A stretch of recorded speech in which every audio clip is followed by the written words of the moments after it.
Naitwa Bienvenue Lutsumbi Kambale, niko mpashaji habari wa masomo, ça veut dire journaliste de profession na entrepreneur wa kwa kuipenda na kwa kuhitaji. Ninapenda kufunza watu kazi ya entrepreneuria na kuanguraje watu kufanya kazi za kujitegemea juu waheshimike, waanjejibia hitaji za maisha zao kama kawaida, na magumu yapime punguka ndani ya maisha zao.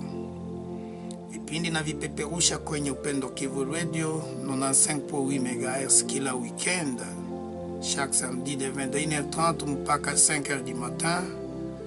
Vipindi venyewe vinapeperushwa vile ndani ya magrupu za WhatsApp zetu zidi ya wafasi ya waauditeur ambao wanaishi mbali. Vipindi venyewe kwa video utavipata kwa YouTube kushene yetu ina kichwa Bienvenue Lutsumbi, ili tena uendelee kukomala kiroho kuhusu kazi na uendelee kubarikiwa zaidi.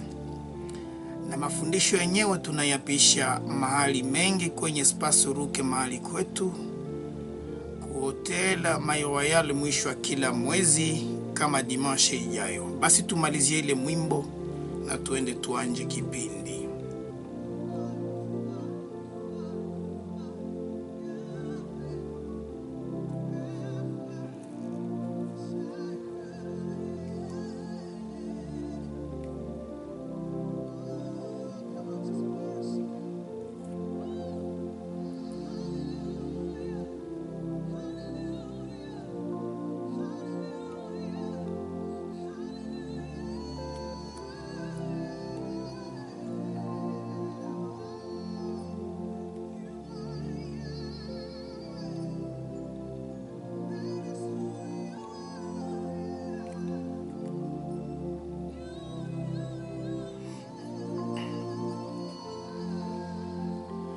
Seigneur Jésus, nous prions pour ces bien-aimés à notre écoute. Si en croyant en toi, à te recevant dans sa vie, Yahweh, il continue à être dépourvu de moyens pour survivre parce que sa richesse a été détenue captive dans le royaume des ténèbres, j'ordonne maintenant au nom de Jésus-Christ vivant et ressuscité leur libération à notre faveur, afin que nous vivions comme Christ notre Maître, qui n'a eu aucun jour à crier faim à cause d'un manqué, qui n'a pas été nu faute de moyens. Jésus qui était toujours habillé, qui a eu sa maison privée. Jésus qui a mené une vie avec ses habits. Jésus qui a mené une vie digne, décente et agréable. Je prie que ce bien-aimé ait sa vie complète.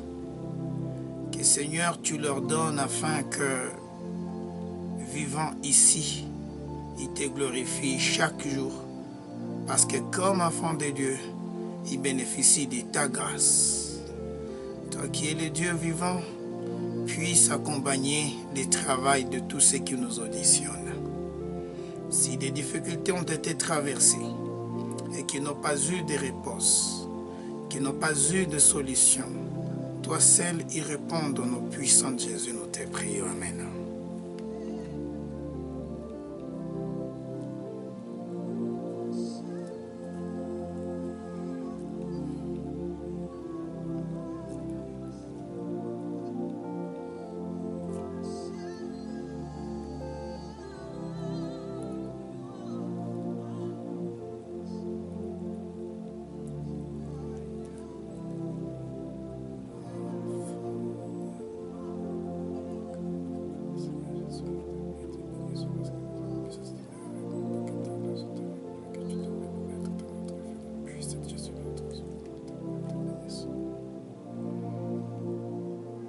Merci mpendo msikilizaji.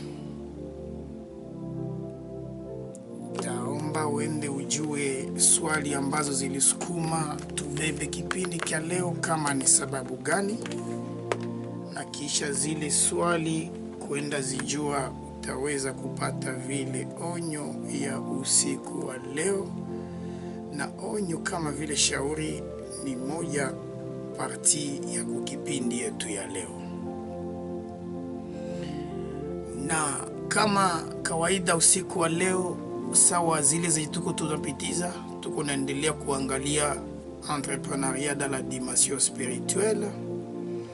Yani tuko tunaangalia kiumungu, tunaomba tena tufanye nini. Nilikwambia motivation na sukuma tukamate hizi dimension ni sababu watu wengi wamesoma shule lakini wanaendelea kushindwa kwa makazi. Watu wameangaje ba employé bebiko competent lakini kazi zinaendelea kushindikana. Watu wameangaje aina ya wa expert lakini kazi zinaikala chini. Wale ambao wanatumika wapate kufanikiwa, na kwa uaminifu wetu tunawaza kama shida inaweza kuwa inatokana na maisha kiroho. Kama kweli hatuende tuelewa nini Mungu anatuomba ili tufaulu, inaweza kuzuia baraka zetu ndani ya kazi. Sababu mwovu shetani mjanja ukaamuru kufata Kristo, lakini kama umfate na nyumba zako zote anaweza funga kazi. Kama si kufunga kazi anaweza kutesea kunyumba yako. Kama si kunyumba anaweza kutesea watoto yako. Kama si watoto anaweza kutesea mfanya kazi. Kama si mfanya kazi anaweza kukutesea kwa njia mbalimbali. Ndio maana tunaona kama kuna dimension zenye scientifiquement hazina majibu. Kuna shida ambazo majibu hazizipati, tukaendelea kuchunguza na akili za kibinadamu ambazo tumezitoa shule. Ndio maana tukaanzisha dimension spirituelle depuis leo mwezi moja iko inaenea na tungali tunaendelea. Leo tunakiajibia swali ya kwanza ndani ya kipindi. Tutakuya na tuko najiuliza kama kutoa deni na uko una entreprendre na unakatala kulipa, Mungu anaiwazia nini? Uko unaanja kazi, unajikopesha kama ni kubank, Copec ama kumutu kibinafsi, lakini unakatala kulipa ama unashindwa kulipa, Mungu anawaza nini? Mkazi ukakamata deni, ukaanja makuta mudeni, Mungu anawaza nini? Ukaanja kazi na makuta ulikamata ya deni, Mungu anawaza nini? Sababu inaomba tujibie yote. Tushaka ijibia kiscientifiquement, na leo ifo kuendelea kuelewa la dimension spirituelle. Sababu kuna vitu vingi tunaweza vifanya bifurahishe kidunia, lakini Mungu kama vimkutanishe na mawazo yake, nendapo utaenda unashindwa na kazi yenyewe inaikala chini. Ile ni swali ya kwanza tutajibia, deni Mungu aiwazia nini ndani ya kazi. Swali lingine ambayo tutajiswali na kujibia, que puis-je chaque fois faire avant d'engager une dette? Ni nini inabidi nifanye mbele nitwale deni ndani ya kazi? Uko unatumika unataka ukamate makuta juu vukishe vitu wako kuduana. Uko unatumika unataka jikopesha juu lipe loyer. Unajikopesha juu ongeze capital. Unajikopesha. Nini inaomba spirituellement ufanye mbele ya kwenda twala ile deni? Ile utapata ndio kama tekniki ziko faisable. Swali lingine ambalo tutajibia ndani ya kipindi ya leo, servir deux maîtres sera difficile. Inasemeka, vous devez choisir entre Christ et l'argent. Christ et mammon. Alors, inasemeka ndani ya Injili, Kristo mwenyewe naiko anatuambia mtu hawezi tumikia babose mbili, hawezi tumikia Mungu na franga. Ifo kuchagua kutumikia Mungu ama franga. Tutaenda elewa ile kitu leo. Question ni nini? Que comprendre clairement de cette interrogation? Sababu ni swali wa Kristo wanajiswali. Est-ce que Yesu naiko anasema nisitumikie yeye na franga inaomba mara moja niache franga? Est-ce que Yesu niko anasema mtu hawezi kuwa na babose wawili mara moja anasema nikachagua franga niachane na yeye? Tutaenda eleweshana ndani ya ile question. Mtakuwa su question nyingine tutaenda elewa namna gani kuishi na Kristo na franga. Yes, kama unaweza tia wote wawili pamoja na kutembea nao bila kukwaza Mungu. Kuna vile ingine swali ambayo kipindi leo utajibia na yule wake inatuambia nini? N'y a-t-il pas moyen de dominer sur l'argent? Et comment savoir que je vis sous la domination de l'argent? wengi wanapendaka wajue eske hakuna nguvu, hakuna mwae yenye mtu anadomine makuta. Na mule ndani yake nitakuonesha alama za kuonesha ke unaishi unatawaliwa na pesa. We njo uko domine na franga. Franga njo metre ya maisha yako. Na kama kwa wale watu, mina kuomba leo utibu ile kitu. Bila ile unaweza kuwa na shida zengi. Ulizo ingine nye tutajibia ndani ya kipindi leo. Eske ni mapenzi ya Mungu mi ama we kuishi maskini leo? Eske ni mapenzi ya Mungu mi ama we kuishi umaskini leo? Kama ni ndio mapenzi ya Mungu, niishi nayo namna gani na ugumu wa umaskini yenyewe? Kama ndio Mungu ndio anaruhusu umaskini yenye niko minaishi leo niishi, nijikomporte namuna gani ndani ya umaskini mwenyeji unisikwaze Mungu mwalisukuma niishi vile? Kipindi leo utajibia. Kama hapana haiko mapenzi ya Mungu, nijikomporte namuna gani juni pure utajiri yangu yenye shaka baniwa? Kama ni shetani ndo amefunga utajiri yangu ni bupure hai. Kama kuna vitu vinazuia kutajirika yangu, dalika kutajirika, Mungu anaikubali?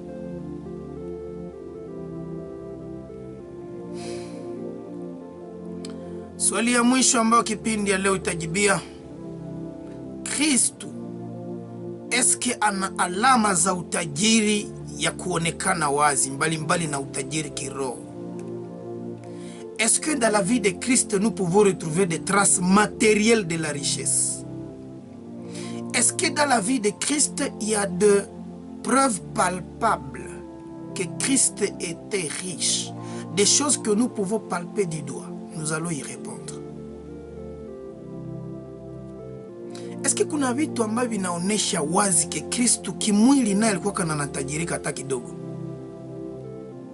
Ama est-ce que alikuwa maskini mpaka kosa kula, kosa ya kuvala, kosa ya kusomesha watoto sawa shie, mpaka kiwango aluwe manyumba mpaka siku akufe, mpaka kiwango azikiwe ya kulia ya hatari, mpaka kiwango akose na za dawa gisi tuko nazikosa leo? Ile ulizo vile tutaijibia na tutatoa ndani conclusion. Kama Kristo alikuwa maskini, namna gani tuishi umaskini wenyewe? Yes. Na kama Kristo kawa tajiri na kama alama tunazipata kibibilia, namna gani tutauishi utajiri wenyewe?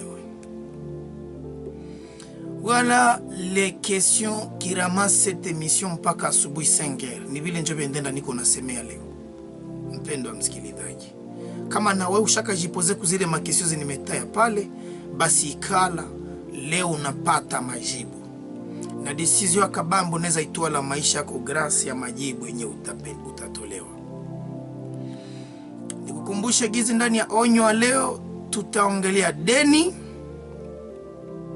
Ndani ya shauri ya leo tutaongelea kama kudomine pesa ama kujua keuko domine na pesa. Na ndani ya chini ya shauri, yani kakipindi kidogo kakufata, tutaongelea utajiri wa Kristo materiellement na kama na wewe mwenye unanisikiliza unaweza badili hali yenye unaishi ndani ya umaskini.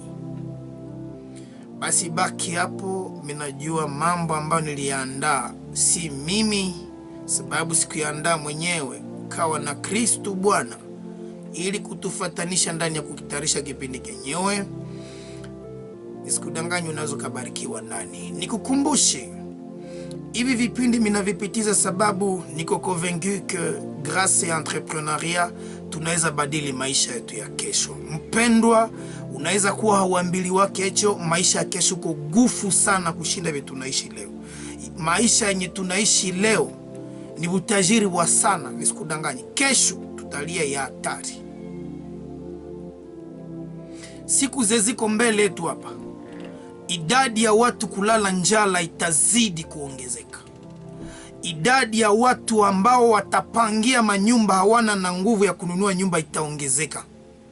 Mpendwa, idadi ya watu ambao watashindwa kusomesha watoto mpaka 6e primaire itapanda.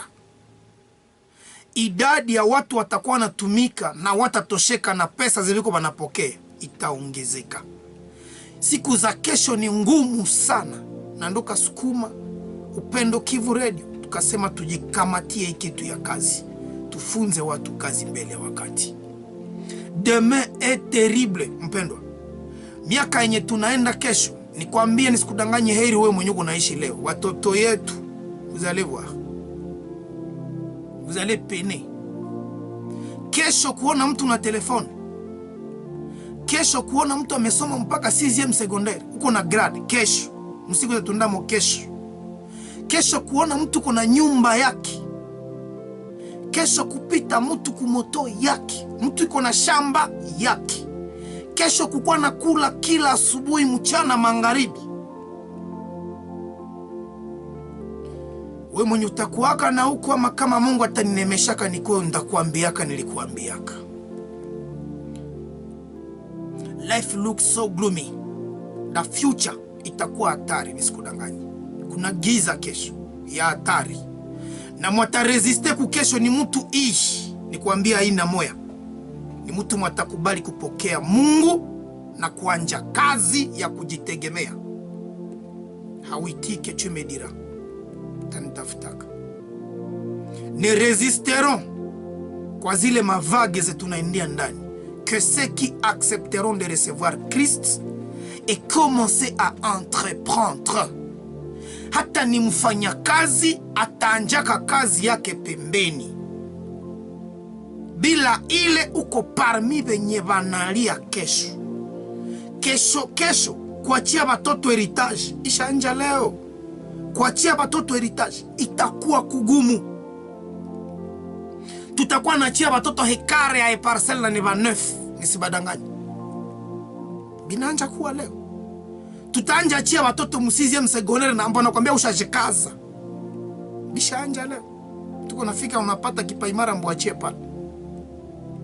Tutakuwa nakula asubuhi ya munangwa magharibi, mchana hakuna. Biko leo. Ni mwanzo, ni alama mwanzo. Kesho maisha ya kesho ne vaut pas résister, tout c'est paresseux. Mwendele kulala, muzunguke mwasharati, mungoe madiplome za mamasomo, mutalia. Vous allez pleurer.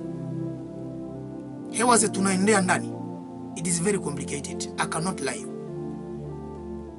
Maisha kesho ni ya mwenye ataitika anje leo, atafute na Mungu leo. Kesho mwenye ana franga hana Mungu, mwenye kona franga hana Mungu atashindoka kwa maisha. Mtaonaka.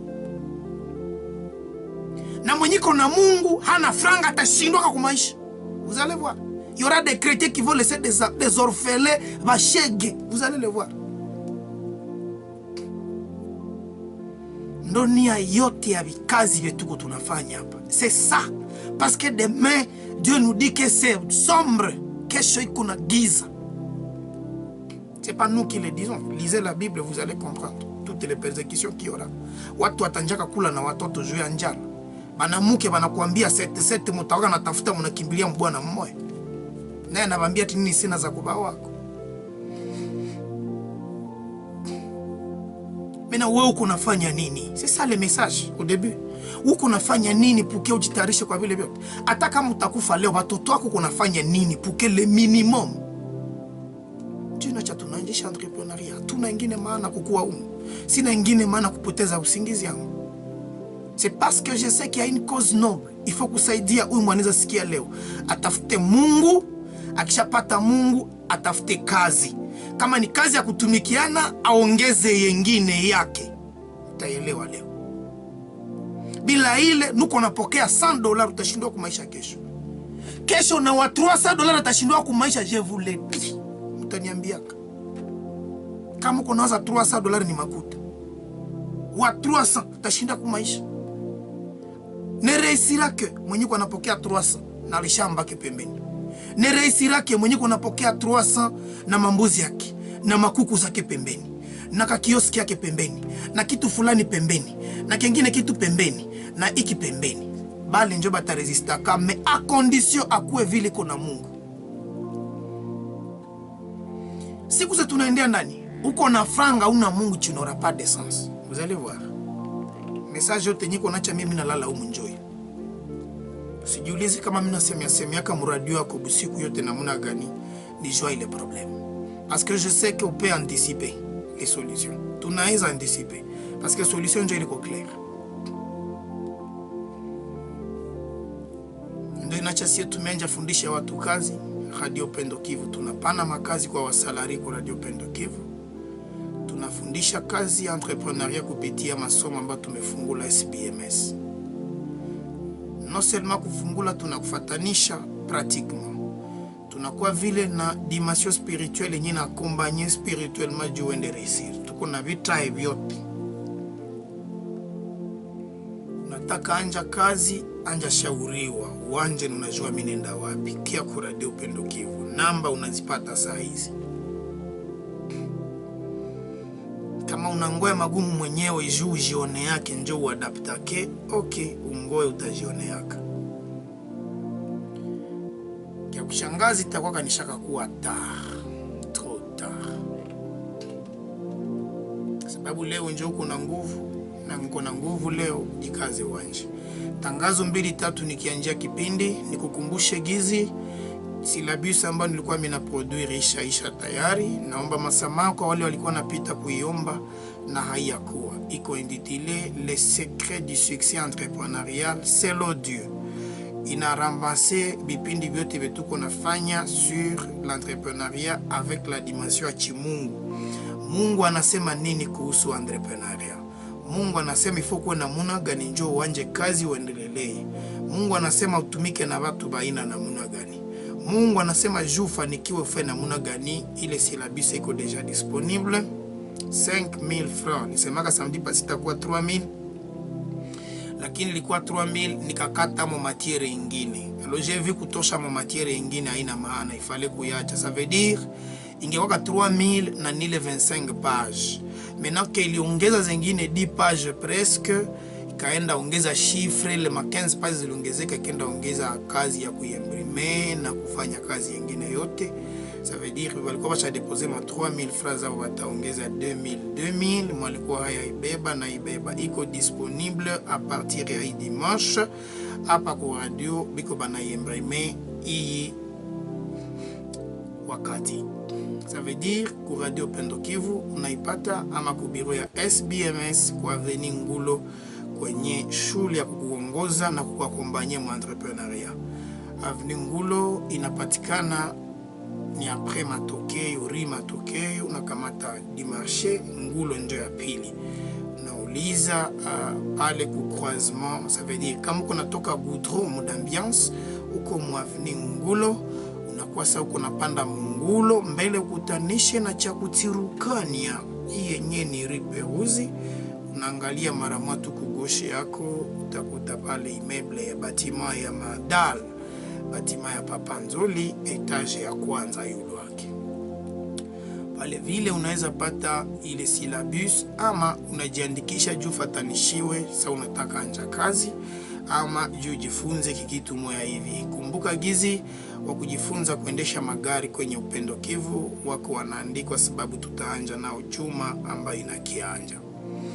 Tangazo ya pili ni kukutangazia seminaire yetu ya mwisho ya mwezi inafika, ni dimanche ile ya kufata, bila hii dimanche, bila hii le 27 je crois. Dimanche le 27 ile nyinakuya tutakuwa mu My Royal Hotel, tunafundisha watu namna kutumika na tutafundisha watu kama kawaida tunabafundisha bure, lakini usisahawe sadaka. Unapitaka sadaka kumwisho inaanja na 1000 francs. Kumbe donge unakuwa na 1000 francs kutiamu, sababu na kazi ya Yesu juu iendelee iliombaka Yuda Iskarioti anakuwa na banilia kitunga. Alikuwa kakesie. Sababu kazi yote iendelee mpendo, kumbe kunakuwa mchango fulani. Ile ni mchango itasaidia hii kazi iendelee. Jitayarishe dimashe yenye nakuya, kama kuna mpango yenye haina maana unaweza yanile ni ya maana leo kujifunza kazi ya binafsi. Gisi ya kuitembeza na gisi ya kuishi ndani yake. Gisi ya kuishi na pesa na vingine vituko tunaendelea kufundisha bure chaque dernier dimanche du mois. Ukajiunga kwetu kwa SBMS unakia kuwa membre adhérent, wewe unakuwa umekuwa na droit ma formation hebdomadaire. Kila juma unaanja funzwa. Ni chaque vendredi tunawaka na formation ya ba membre adhérent ku bureau zetu za SBMS.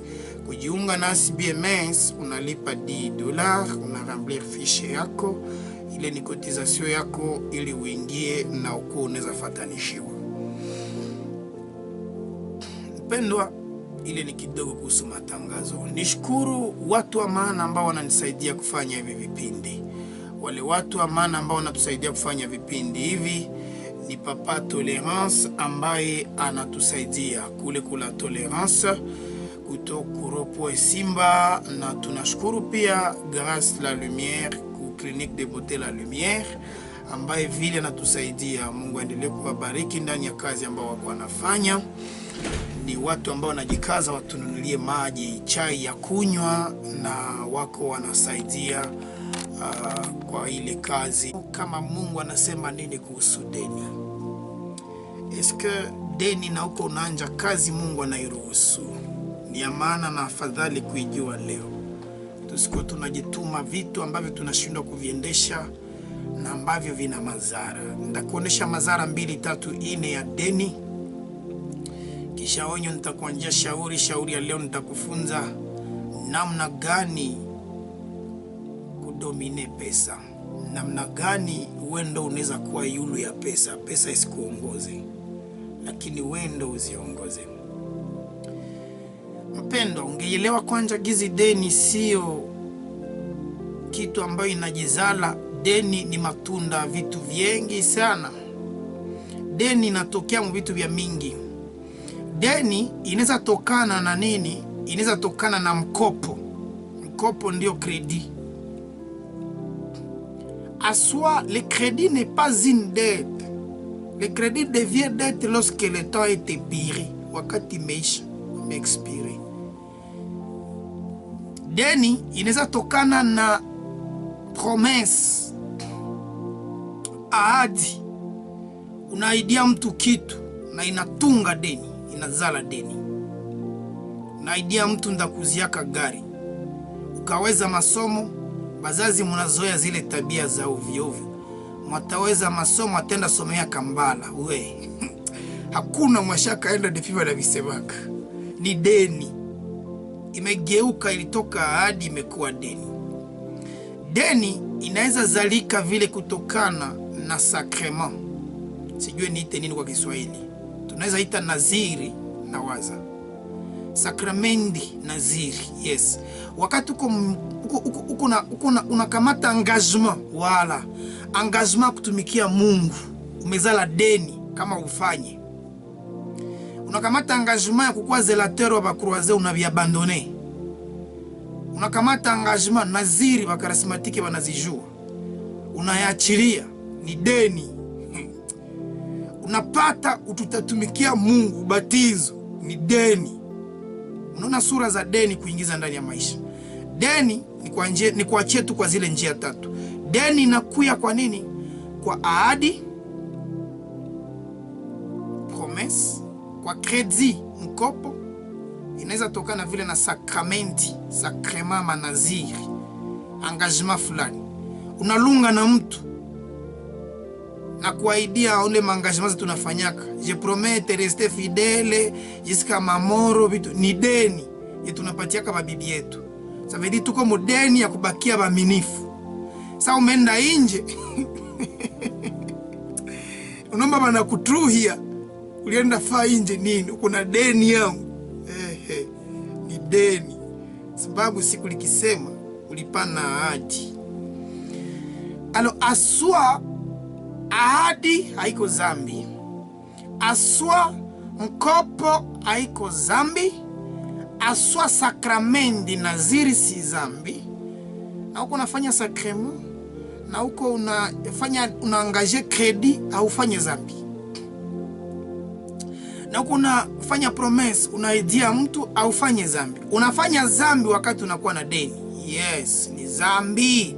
Uko na deni ni zambi. Kutolipa deni ni zambi na inaingiza laana zengi ndani ya kazi.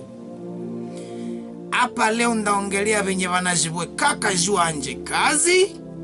Ndaongelea wanajibwe kaka jua kumalishe kazi mbio mbio, jua mbio mbio ya kutafuta kuhuva.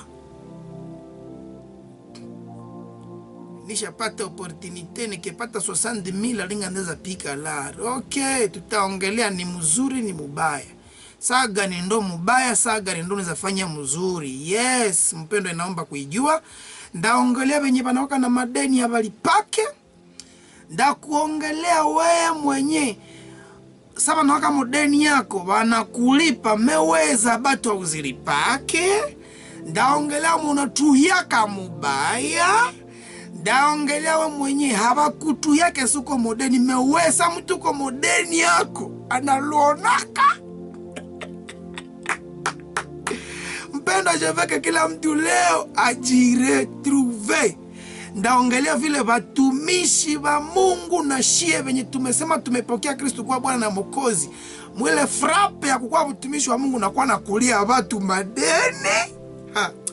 Kama kuko wafrapere wavingi watu wa kuficha wa Mungu akisha kukulia nasema Mungu akubariki.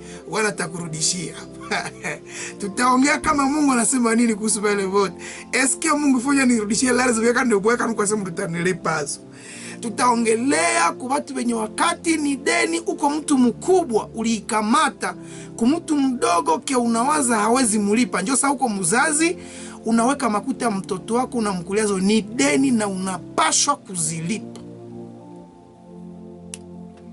Isienda geuka baoji nilikunyonyeshaka. Kama ulinyonyeshaka unituhie. Zile deni mutazilipa. Kama mtazilipaka mutaona humu leo venye vinabangoi. Juu kama uzikamate bure mtoto wako akuwa nalikupatia kasha kusema tumama hizi ni makuta yako. Na kama kwambia nina kuwekesha unirudishi yake ni deni. Na watu wanafungiwa kikazi. Jua ile vituruturu. Mtu wa mwisho mwenda ongelea ni mtu mwenye deni za Mungu anayala nazo. Moya 10 yaka lipa loko na miaka 30 jipige kwanja kofi kwa nisikiliza. 30 yaka peleka dime atamuno yaka kuna deni ngapi. Mtu mwenye anapataka iko anaingiza na kutoa sadaka hato wake uko na deni. Ni mule ndaongea parmi batu wenye biko na deni ya serikali. Kuna gari depuis uzaka ya kuzataka papier kamoya. Uko na moto depuis uzaki na choka huya kuzataka dokima kamoya uko mwizi. Haiko minjo mimi nabisema. Na ziko na laana mkazi yako que tu le veuilles ou pas, tu paieras le prix de ta dimension entrepreneuriale. Ile franga utazilipaka. Ndakuonesha wazi kama jua nini na namuna gani. Wakalipa embo hata siku mwa mkazi yako. Haulipake duana unazoa kuvukisha vitu kwa mfundura.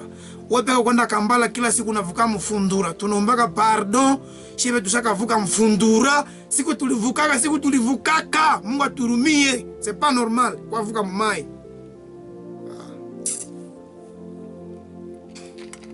Kwambia ulipe $50 uvuke, unaenda shuka mchimai bana kuba mgongo.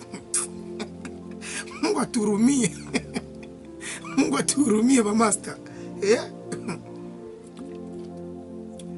Voilà, batu benyi bana usika onyo yangu. Ndicho nakwambia ça fait partie de mon émission. Et permettez-moi que j'y aille petit à petit. C'est le travail de Dieu qui doit être fait à l'image de Dieu. Dieu n'est pas pressé. Aliumbaka leo anapumzika, kesho anaumba vingine en ordre. Alors, qu'est-ce que nous allons retenir? Tuanjie kwanza mpenda kwenda kuelewesha gizi. Wakati unakamata unafanya mkopo, unaangaje crédit, économiquement tunakuita unakuwa créancier. Na Biblia inajua les termes sikudanganya. Ça veut dire tu dois quelqu'un. Umena kamata makuta ku coopérative, ku microfinance, ku bank, ku mtu binafsi privé. Juu wanje mwazo kazi, mkopo hauyafanya kosa. Lakini wakati ikisha isha, kumbe unaiheshimia. Kama ni deni ya simwa iishe usazirudisha. Mwa hii kipindi nilipenda nikuoneshe gizi. Wakati unataka beba deni, kawaida kama ni deni yenye nambatana na mapato yako, Mungu haezi kubali siku zenye ulipatiliwa, zenye na wewe peke Mungu alikukovengre uitike ziene na uyaka zilipa. Mimi nasema nini? Wakati unaenda beba mkopo, wakati unatoa ahadi, unafanya promise mukilio, ndasomesha mtoto mumoya, unapana ahadi kumutu, ndakupatiaka $10 kumusho hii mwezi, ndakuzia Android. Ama kama si vile, wakati unaendaka fanya sakrema, naziri fulani, unafanya ndoa, unaidia uaminifu, unafanya sakrema fulani, utumikie Mungu minister gofan, mukanisa yako, upadirisho, ubatizo, haubifanyake Mungu kama anaona hauko mezire kubirealize.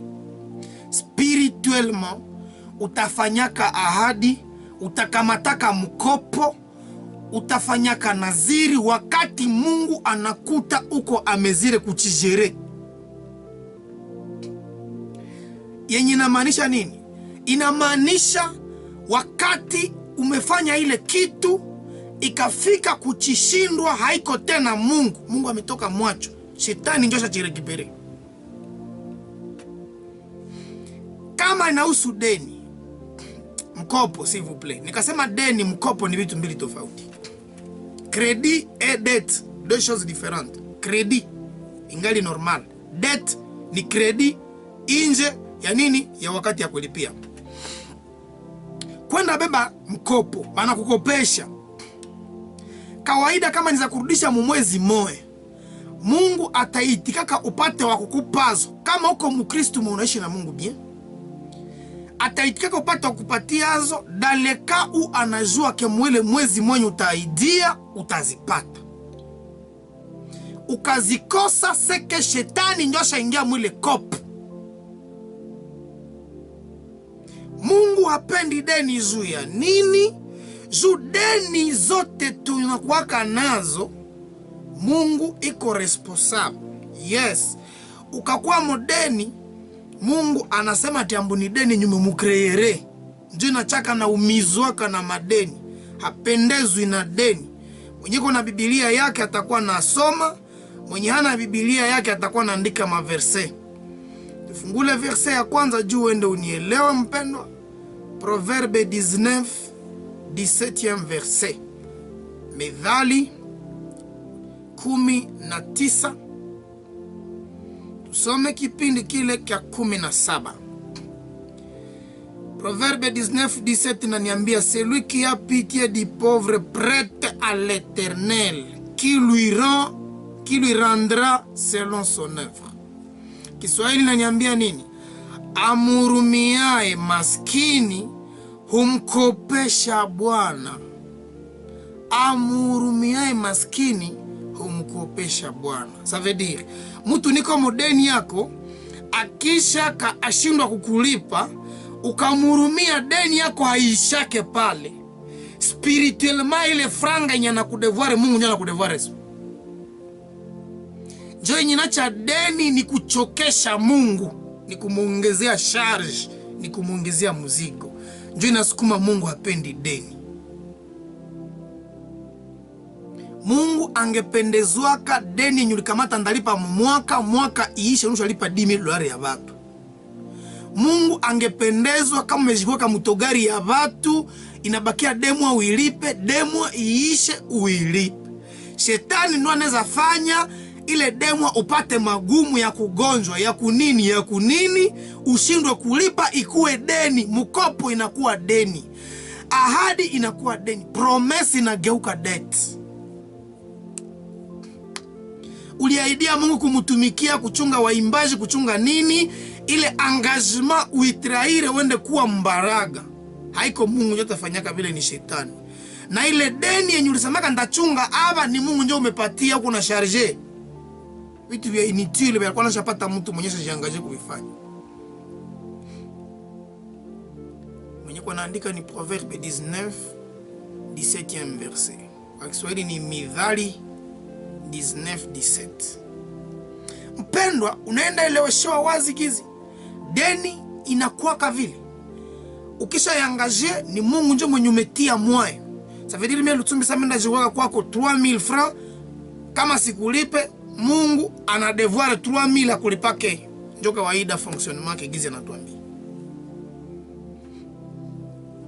Ndio inacha na wewe leo hayombe unapenda madeni. Unaweza penda mkopo, haina problem. Mkopo haina problem. Kujikopesha haina problem. Kulipa njo. Aha. Kuaidia haina problem. Ndachunga yatima ndawasomesha haina problem. Wasomeshe njo. Kuaidia bibi yako ndakuzia sipere haina problem. Muuzie yo njo. Madeni batu biko mwazo kumafuaisho ya kukwa na humaira, kusasaira mukopinajo kuna humaira, chato chinapitaka mukicha ndakuziaka dunia yote. Ile ahadi moshere, uziaka ule msika dunia yote. Utawaza kia tuhamisho na tunegosie kukuruke tukujishe kukote. Aha, mkona pana ahadi, akili na siku hapo. Ndawapatia ma mekanisme, comment vous tenir par rapport à hivi vitu vitatu. Juu evite madeni zenye zina maana maisha. Nisikudanganye deni za mingi ni tamaa. Ndio nachaka mnakuwa madeni. Nisibadembe. Deni zengi zinatokana na tamaa. Wengi deni mnazikamata juu fulani shuza gari na mimi nauza. Wengi deni mnazikamata fulani shuza bodaboda na mimi sibakie vile ninauza. Wengi deni ni ule anasukiwa bila ameenda jikopesha. Ndabauza plan de asa yake. Ibi ya dire kwa yake. Wengi deni mnazikamata fulani nenda somea ku university ya mzuri na mimi nenda kuyengine nenda muitikisha. Wengi deni mimi nakamata nenda jua Dubai. Unafaa Dubai nini? Kuko tati yako. Uko na kazi. Kama kuna cha kwenda fanya tutaingiza acha kwenda hayo. Haki. Nenda jua Goma. Kisha unakamata hivi. Unafaa Goma nini? Kwenda jua hayo ulipe makuta zapata vile. Kujua hayo bure. Kama una cha kufanya baki hapa, Mungu atakwenda kuchekelea, Mungu atakupa opportunity kwenda jua hayo. Deni zengi ni tamaa. Njoo tusukumaka tuangaje madeni. Ule ameuza nyama na mimi nauza nyama batakula kwangu. Huko mkapastia nyama. Kama kwa Thompson, ba Thompson rudia na Yesu kupale mkule Thompson. Sana ni kutishana. Sana ni kuitikishana.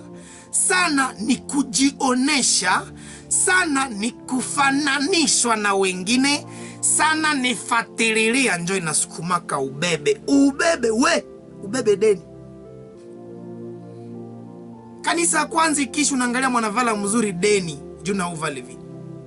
Na kusumbua bwana yako na unayoa nivu wake. Deni zengi ni tamaa. Lewi Marse kuko mtu mwenye ngali modeni ya Lewi Marse saa hii. Jua tamaa. Usishangala mtu hapa ngali mwana deni ya Noel. Mafoto za wafotografi wake na ziretire. Mko chokesha mafotografi.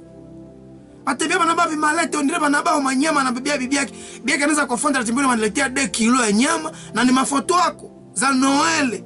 Uko non. Je ujinga wa kwenda shooter unajua tu ni kwenda shooter tamaa. Hauna franga acha shoot acha uko na franga. Cha kuangaje madeni zazina maana. Mtu anabana 16 position mfoto. Anasema ke ile photo zimenea 15000 francs. Ni 7.5 ngile yote. Mshahara yangu. Njoo akili nafungulika. Tuende tufungule ngine verse yenye natujenga. Deutéronome 24. Le 10e verset. Deutéronome 24, 10e verset. Kumbukumbu la Torati. Na niko natafuta ya Kiswahili mpendwa. Ya Kifaransa inaniambia, si tu fais à ton prochain un prêt quelconque, tu n'entreras point dans sa maison pour te saisir de son gage. Tu resteras dehors et celui à qui tu fais le prêt t'apportera les gages dehors. Tafute Kiswahili nasemaje? Duendo tuelewe. Kumbukumbu la Torati ni kipindi ile ya 224 kipindi ya mstari wa 10. Nasemaje? Umkopeshapo jirani yako chochote kikopeshwacho, usiingie katika nyumba yake kwenda kutoa rehani kwake. Simama nje, yule umkopeshaye akuletee nje ile rehani. Na uko unakopesha, nuko nenda jiweka, deja uanje ona makonsekansi zinakuya. Hapa kuko mbele ya mtu, Deuteronome 24:10, mtu mwenye na deni ameshindwa kulipa, banda pana kitu agaje, banabeba kitu wake chinenda wekewa kule mpaka siku atalipaka. Lakini Biblia inakuambia nini? Siku tendaka beba kitu chenye mtu anakuletea gage, usiendake chibeba mnyumba yake chingo yake inje. Ça veut dire quoi? Mnyumba mtu usimwenake ko chipomba. Spirituellement ta mtu kwa modeni yako wa 1 million, Mungu anaomba mheshimie. Ni spirituellement. Kimwili hawezi nielewa, utajizoda utijuma kutaiko zangu. Lakini ni Mungu ndo anakuomba vile.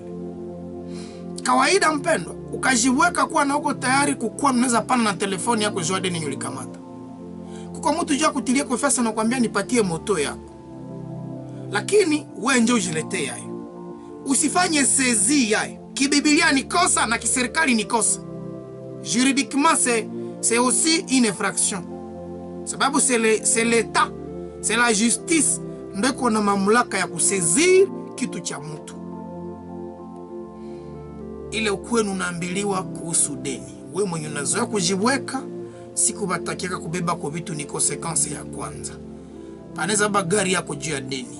Nyumba kunaweka ni hypothèque. Gizi mabank, unasikia kajiva kukopeshe, tuwekeshe veritasi vya parcel. Juu ikafika ushindwe kulipa, tunamangura parcel. Ndio kawaida ya maneno vile. Tufungule Warumi 13:7-8. Kuna kitu ambayo unaushu vile wa kupenda kujiweka sana. Inaomba uelewe mambo leo. Rome 13:7-8 inatuambia hivi. Kiswahili kinasemaje? Msiwiwe na mtu chochote isipokuwa kupendana, kwa maana ampendaye mwenzake ameitimiza sheria. Mpendwa, inasemeka tukaanja seti, wapeni wote haki zao. Mtu wa kodi kodi, mtu wa ushuru ushuru, astailie hofu, astailie heshima heshima. Msiwiwiwe na mtu chochote isipokuwa kupendana, kwa maana ampendaye mwenzake ameitimiza sheria.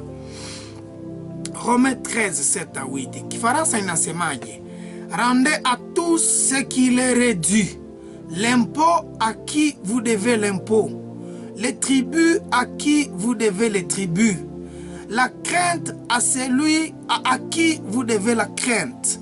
L'honneur à qui vous devez l'honneur. Ne devez rien à personne, si ce n'est de vous aimer les uns les autres, car celui qui aime les autres a accompli la loi. Mpendwa, Warumi Paulo anaandikia les Romains, anatuambia nini?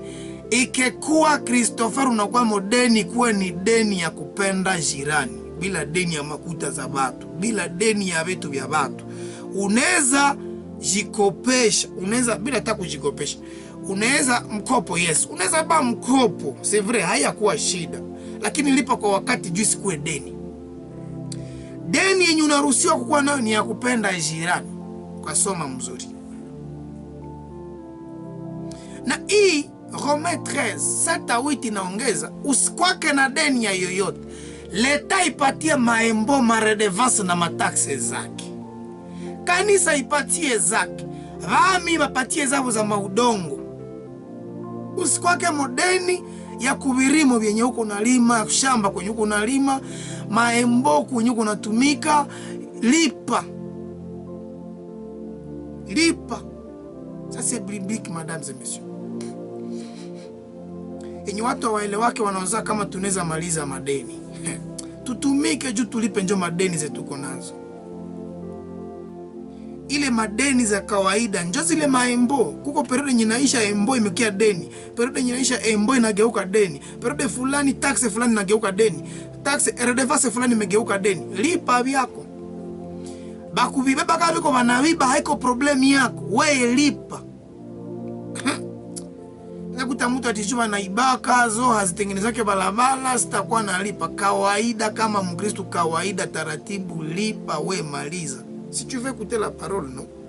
Na hii ni juu unapenda ufanyikiwe. Moi je de vous le dire c'est pour que uendelee. Kazi ya kutumika dime haulipake, kazi ya kutumika sadaka haitokake, uko na deni za Mungu za mingi. Zenye peut-être sana zirekiperaka njo unaomba indirectement. Mpendwa, wa kujikopa kumbe kawaida narudisha makuta zenye alijikopa. Kenda babange makutake zilipe. Kaba franga ya mtu privé lipa. Uko nisikiza sasa yuko modeni tayarisha kulipa. Tia parmi les urgences deni. Benye banakeka ma seminaire zangu wakati tuko nafanya kukufundisha kufanya budget personnel ya matimizi ya franga yako, les dettes sont parmi les premières charges à dégager. Les dettes ulizake ba comptable, les dettes de l'entreprise faut zinakuwa nalipia.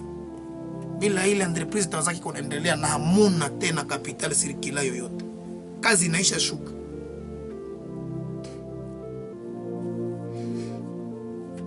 Na shifre zenyu zinacheza za kikazi.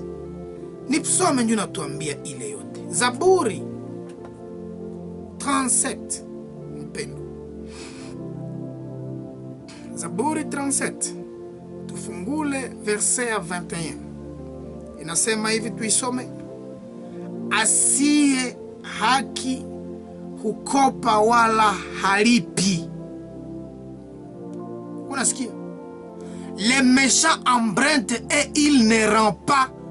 Les justes est combattissant et il donne. Nikuongeze Kiswahili yenyewe ya mwisho pale naongezaje? Bali mwenye haki hufadhili, hukirimu.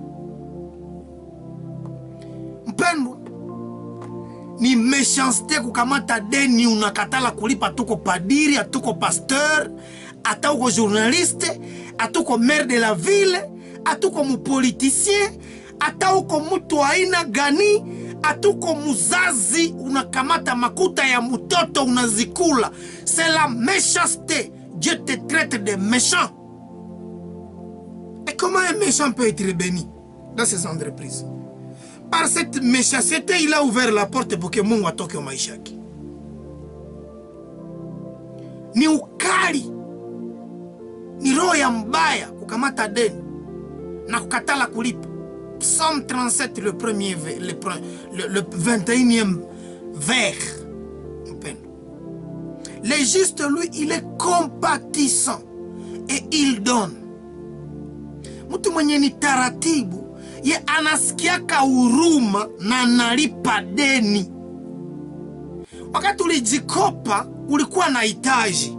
Mesa utapata, unawezaka kama kulipa deni, unataka jifanya kwa vitu vya viko kilo. Ifo kwa na ile huruma ke franga zinilikamataka, kama sizilipe nimemutesa muroho, ndo unalipa. Mujifunze kulipanaka. Mtoto kuwekesha frangi kwa muoza ile uzikule, juli mzalaka mamangu. Na Mungu mwenyewe uchukizwa na deni. Wewe mzazi hauchukizwa na deni. Wewe yako kakulia mtoto ni kawaida. Kama alikupa kukupa kula, kama alikupa kumwekea ni deni, kama alikupa kumwekea niseme ni deni. Watoto na sisi tuna madeni za wazazi. Kama kukusomesha juu usaidie jamaa ni deni. Hawatikazi wa kusomesha hauna maana. Haufalii jamaa kujojote. Umefika licence, grade, diplôme d'état, tu es inutile. Paka na nguruwe mparceli kuwa na maana, dhamani kukushinda. Ni deni umeichoma. Uko na umiza mzazi. Tu dois être juste pour combattre et rendre aux parents le fruit de leur investissement. Ni franga zao waliziweka ndani yako ni deni.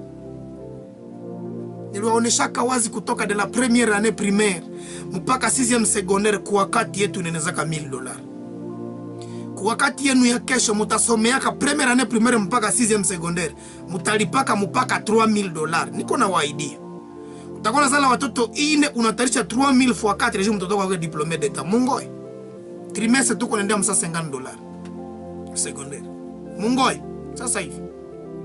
Leo kwanza matériel shaka biprouver zamani. Mungoe primaire ya share ya bien iko nakuya sasa hivi. Siku za kesho ni ngumu. Zetu siye $1000 ushasoma mpaka diplôme d'état. $1000 unasomaka déjà un âge L2. Kusiku zenu itaombaka 4000 ndio kuwe na licence. Huku kwetu parce que kwengine hauna 15000 tu ne le feras pas. Tu vas devenir docteur itakuombaka $50000. Mungoi. Siku za kesho ni ngumu sana. No, muzazi ya kuweke zile franga zote. C'est une dette, mon cher ami. Hauhitaji kujichezea sababu walikusomesha kuwa wa dhamani. Que tu sois de valeur, ukuwe na valeur mu famille. Usaidie famille. Ukasoma usaidie famille, uko na deni iko inakufa. Unachukizaka Mungu. Uko laana mfamie. Sikudanganye. Kanjaka kazi yako wasitendelea kai. Yote unapata kuna kulaka wepe. Bazazi walikuchokeaka habakuuzaka manguo juu yako. Fete walikulaka ovyo ovyo juu biko na kusomesha. Vous ne comprenez pas la dimension ya deni bandugu wangu bapeti. Tusiye bazazi batoto tukoroge bazazi. Bazazi tukulie batoto. Ça ne marche pas cette relation. Ma Bible me dit que c'est la méchanceté. Dans Psaume 37, 21. Atuko padiri kukulia mkristo ni zambi. Uko pasteur kukulia mkristo ni zambi. Unajikopa lipa. Kama utaki kujikopa muombe ya bure. Mwambie wazi sina nguvu ya kulipa, nisaidie na $10. Yeye njoo amue kama nakupa. Mimi nikopeshe ndalipa da desmen. Desmen leo umekuwa miaka 2. Juko pasteur, juko padiri, ça ne marche pas. Babangu ana karipia, lipa. Na mimi yeye niko nasema nilipe. Si j'ai des dettes, je dois les payer. Ça ne marche pas. De continuer avec les maisha kwa accumuler ma dette. Acha nikusemee mbio magumu, makosekasi na matukio fulani za deni. Mpendwa, nikuelewesha kwanza gizi. Nimekuelezea gizi. Deni za mingi za tuko tunaingiza nisikudanganye ni juu ya tamaa. Haungekuwa na tamaa kumbe deni zenye uko nazo hauko zomo. Tamaa ya kuhamia mnyumba brike na wewe kwa mnivo ya nyumba brike. Imesukuma leo kuna deni ya $4000. Leo mtu Butembo kuna jiweka juu jengelikarne. Mko unanielewa? Unajiweka juu jengelikarne. Upuuzi. Kwa kupeleka usingizi unapajikopeshea. Mtu kama $15000 juu nyumba nyiko analala mole. Tamaa juu nionekane niko na. Leo watu wengi mana madeni juu ya magari. Nasemaka Exobisi kuna saidia watu kuisha gari kwa madeni, lakini ukakuta sisi wa kulipa deni yenyewe mperode zenyewe. Usibebe gari, tembelea pikipiki. That is your level. Ni milite na ni hakili, ni hekima kuelewa kesia kuwa kuuza gari nenda kumoto. Sia kuwa kuuza moto mimi nenda kukinga. Ule kukamata deni ya moto yenye taacha mwaka mina sumbukana. Muna deni kwanja nyi. Deni mpendwa. Deni ni mkopo uliopita siku ya kulipa. Deni ni ahadi iliyovuka siku ya kuipana. Deni ni ile naziri ambao umeenda nje yake. Savedi, mpendwa unapoenda nje ya naziri. Mpendwa ahadi inapoisha muda. Mpendwa mkopo unapopita muda. Hauna amani. Koskasi ya kwanza, tukio ya kwanza, you lose internal peace. Nikakuwa na deni ya Christopher Mulakirwa. Na mwambia ndalipa le 15. Le premier je serai à joie. Le 5 ndakuwa stable. Nikaona Christopher le 12 niko stable, je nisemaka le 15. Nikamwona tu le 15, je ne serai pas le même Lutsumbi nisikudanganya. Le 15 na niko nakutana naye munjie na nikumbusha dundi leo ni le 15. Shangala mtu anashanje njia tu. Si shangala mtu anafanya ndira iko na kuona. Anakamata telefoni yake, alo, niko nakuya beule. Na ni apale ya bongo, juu usinione, mpendo. Una tabia zenye wakati. ndio nafanya mkopo igeuke deni, ahadi igeuke deni. Ukaidia msika ndakuoa mu Janvier, Janvier isha tuko mu Mars, ndio saa twili unakia mwana le 32 février. Ukosa kama ile siku wapi kuna janji yaka, basi na bakuuliza, basi kulikuwa shida, baba mzazi akagonjwa, Nero wakasema kuoa imerudia mdizi ya mwa. Na kukuuliza, haina probleme sheria. Mungu afanye mapenzi yake. Jina ni Mkristo. Acha Mungu afanye mapenzi yake. Huko asitukia nini? Ahadi ishafika mwisho. Mpendo, wengi ni tamaa ndizo zinatutesa. Konsekansi ya kwanza umeiona, utapoteza amani ya roho. Tu ne seras jamais stable. Unaanza mkimbia mtu. Deni inafanya na urafiki uishe. Nisikudanganye. Na tulikuwa naongea na wewe mzuri, unanikatala. Haukuwa kiani unatena juko modeni yangu. Mpendo, nisikudanganye, nikupatie siri. Kuna watu usiwakopeshake juu kuserve amitié. Yes. Juu urafiki ubaki salama, kuna watu usiwapake pesa. Mtu ayashi kopesha kwenu unajua hayana uwezo kulipa ile makuta. Usimpatie hizo purke mbakie naye bien. Leo atakuchukia zuri mkatalia hizo mezamani atakupaka rezo tulini soviaka. Sijui nachaka mtu anaweza kulomba gari unamkatalia. Basi unajua siaka mbona niko natembeza. Akaenda igonga na ningiza ndamuingiza mudeni. Unamkatalia ni jo upendo. Sipatie yake mtu gari yako na yaka mbona kwa tembeza. Moto wako sipatie yake mtu mwenye yako ni kwa tembeza. Hakikisha unajua mitembezo yake. Juu kampa haujui kiza natembezaka, akaigonga ameingiza deni, urafiki ni shaka pale. Sababu nda mgaraje wanakuambia ke gari kuiredebosele takula $800. Chichuma fulani chiharibika chinakula $600. Kisha tatia kugari yako 1500, urafiki inaisha. Kuna watu kuwasaidia usiwape deni. Kuna watu kuwasaidia usiwapake vitu fulani fulani. Kuna watu kuwasaidia usiwaahidie. Nisikudanganye. Kiseke ni mpastere hana kazi. Unayo hali yake haizi pata $10,000 nyamekezi weka kwako. Moshere, musaidie mwambie, umekia lomba $10,000 kweli, misi nazo ndiza pata njo desa. Basi kianusha kalikileke desa paitara neza ipata. Ama akakukulia desa unaweza msamehe. Njo siri juu jipi amani. Kopesha mtu franga yenye akakukulia hautanungunikaka sana. Juu nivo yake umeelewa haizi zizua par example. Haiko kumuonea ni kumujua. Haumuonei unamujuti huyu. Kukiaba 60,000 bamingi wanajikopesha kandi netama. Sasa mbia mbushine ukenda hivi na hivi mara moja kia tibo mumbeka 30,000. Na hayaka tumika na 50,000 yake. Ni tamanya na chanagaji wekazo. Safidi ifa unamuredresse uliaka 30,000 kama nagusaa ku 20,000 mubweke 5,000. Haki. Njo biseria vile. Ba mingi banachibukaka hau. Nisikia ile nikope nikatia mo 100,000 ndafanikiwa na haka guza ku 100,000 yake. Inanja yao jikoke franga zinyoka guza. Utalipaka aezi nyau yaka pata. Sinjo comprehension. Mungu na ekolojike badugu wako. Tukio la pili. Konsekansi ya pili, deni itakufanya ukue mtumwa, esclave ya mwenye alikukopesha. Methali ndio naniambia ile. Proverbe 22:27. Proverbe 22, tasoma 7e verset. Methali 22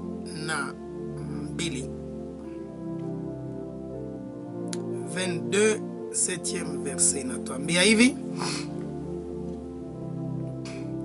tajiri umtawala maskini, naye akopae ni mtumwa wake akopeshae. Mpendo, the rich rule over the poor, and the borrower is servant to the land. Kiingereza hivi. Kifaransa uniambiaje? Les riches dominent sur les pauvres Et celui qui emprunte est l'esclave de celui qui prête. Wakati unajikopesha, unajifanya kukua mtumwa. Suko modeni ya mtu, ça veut dire ukakua modeni yangu wa $10,000, maana ke kumbe unanja tumikia $10,000 yangu ava wanje waza kuvingine vyote. Sasa kifade toi mtumwa wangu mon cher. Ça veut dire mbele uwaza ndakula nini kwa nuko refleshire kama lari yangu taziniza kae. Ndo butumwa ule. Kuishi huko natumikiana. Au jitumiki mwenyewe, ndo maana yake niko très clair. Enjoy. Ogopa kujifanya amo mtumwa wa watu juu ya deni. Kuna deni za kuepuka, deni za kuweka kabelo, deni zundalunga unaziweka vitu juu itikishe watu. Achana na wenda mazimu. Ni bupumbafu. Aye ulunge. Mugeni ya kwa na kuyu nakimbia mshambre uko nawaza tuni fulani mwanakia kutui. Yu sauti inafanana ya. Hadi ya kose ni sauti ya fulani. Unakimbia. Na kuambia bibi yako anasema nini? Juba bibi nabo ni ba complice. Useme haiko. Hapa haiko hayo. Maki kuna kiatu na njaa ametoka basi. Akisha na shimama nje, anaongea na wengine watu kule bainer, mshoza mdesha ende baba papa anatokea. Ule unayo kwe. Na mara mama pe kuna justifier. Madame alishashi nilo kabine. Antuka unirumia madame kwa najua basi. Niko niko uwese. Na bakukuuliza, wewe peke tutajisemea. Nilo nao tsere, nilo alishashi basi. Unganyire. Rapore nina ndi mtu mikako huyo. Mwakutana naye mariage kwepa. Mumiso kataka ndikala kukita bali na ibada. Pame aba diakoni. Pame kubeba kwenye mwenye kwa modeni. Anaikala. Ukishafika tu chenche unakata pama unaikala kukitia nyuma. Ambiskani. Unajosa kama takutuya na mumisa. Ni butumwa nisikudanganya. Unashanje njia jua mtu. Mkunaza nitaki. Kama iko na gari, ushaka jua rangi ya gari, unakuona kama ni gari ya vert, unakuona gari yote ya vert kwep.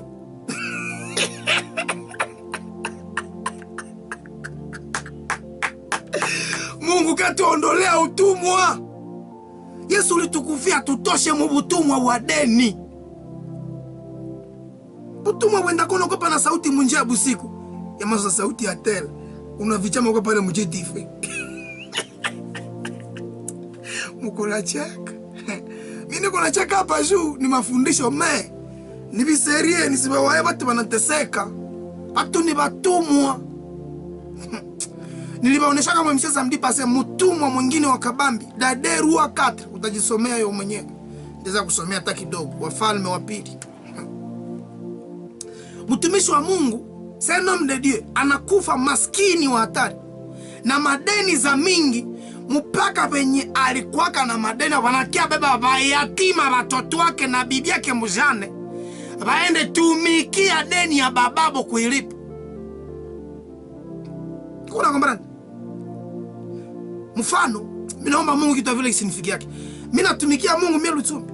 Mimi nakufa na madeni ke banenda beba madami ya mwana wapeti yangu waende tumikia makuta zilikuwa na defaru mpaka siku atawaza kuzitumikia njoo anabakia libre. Njoo huyu muderua.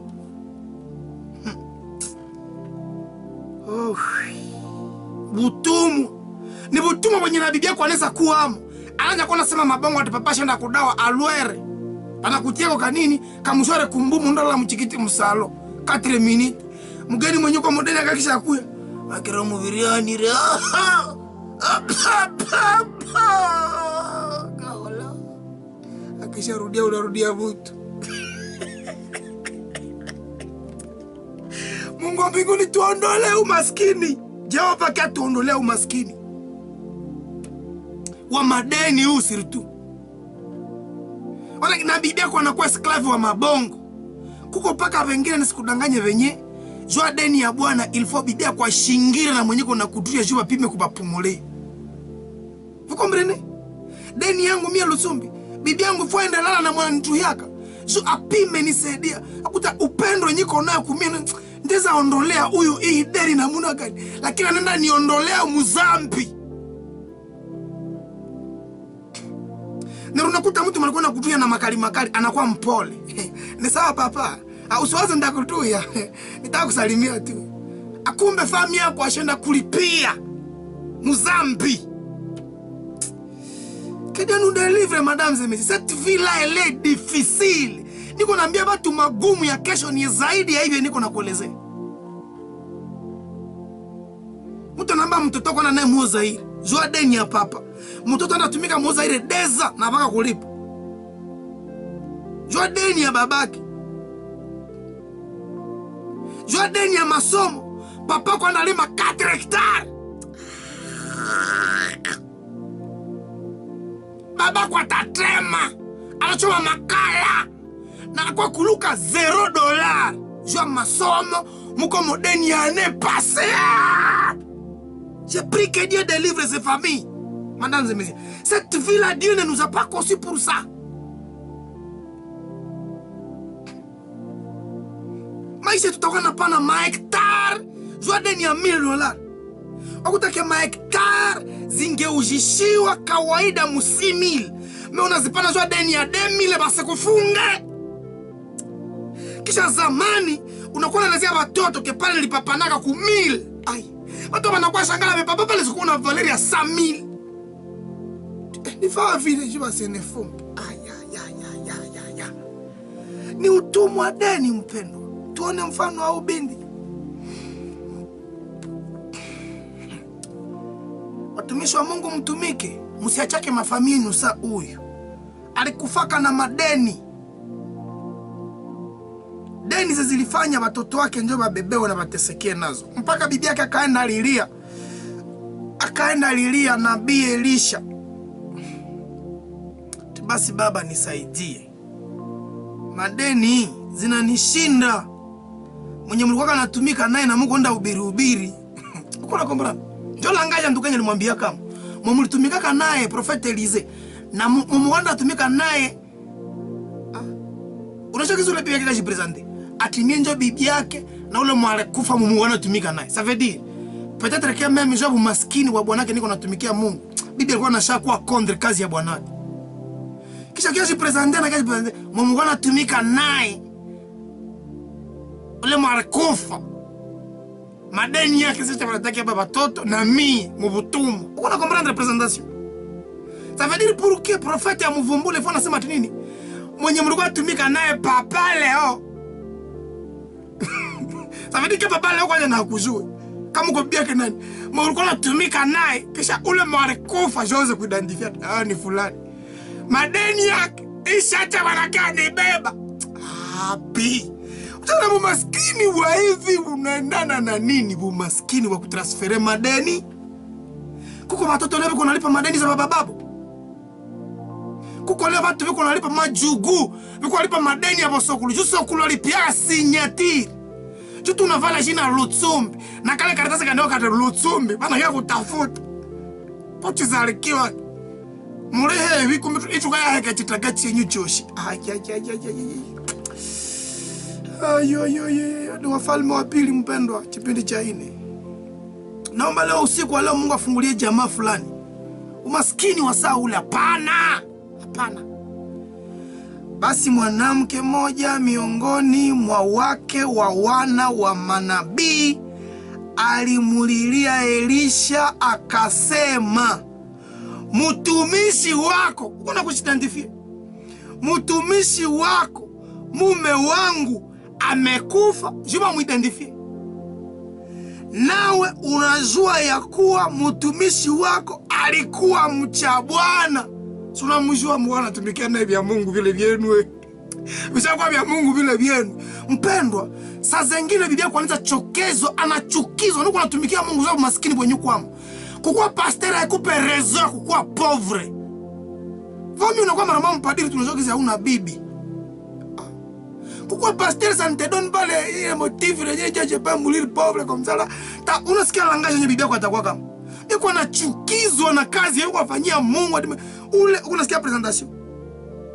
Nawe unajua ya kuwa mtumishi wako alikuwa mcha Bwana na aliyemwia amekuja. Mwenye alindaka zikopesha yako ashakuya.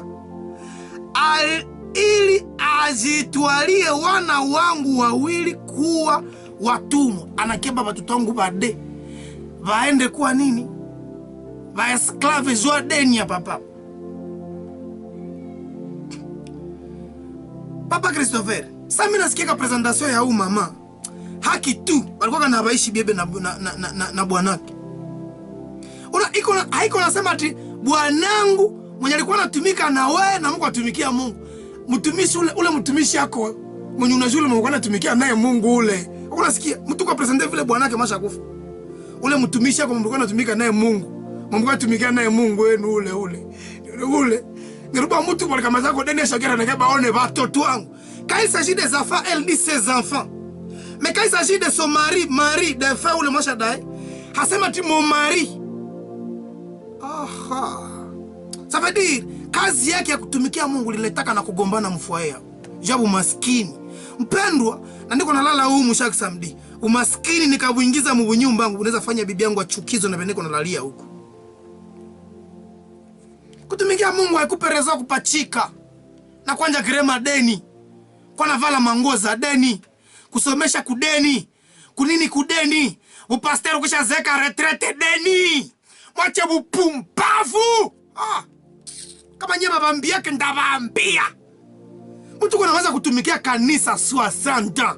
Anamuka nyumba kakufanana hivi. Na batoto nefu. Heritage nini? Iko tu fiere kusema kisha ukatunzibu wako lupitali ulechesomo. Aba naba wakisha wakasomela kwa karazi kachesomo kwa kanikana ishia mpaka kunini ku diploma d'etat. That is not the life. If it is not so. Na paswa ujitegemee na huko unatumika kufanyia Mungu kazi, utaachaka pia kwa nalia Sauli. Elisha akamwambia nikufanyie nini? Niambie. Amemuidentifia amezua. Wenjo bibi yake na fulani mwenye alikufa. Nikufanyibwa nini? Niambie. Una kitu gani nyumbani? Uko na nini nyumbani? Akasema mimi mjakazi wako sina kitu nyumbani ila chupa ya mafuta. Uko unaona umaskini? Umaskini wenye mnyumba mnakuwa chupa moja ya mafuta. Mafuta ikuli wake bila kitu. Inaendaka msombe. Inakalangaka maragi. Maragi ukalanga mafuta mwenyiko wapi? Ni pale njoo Elize atafanya profesi.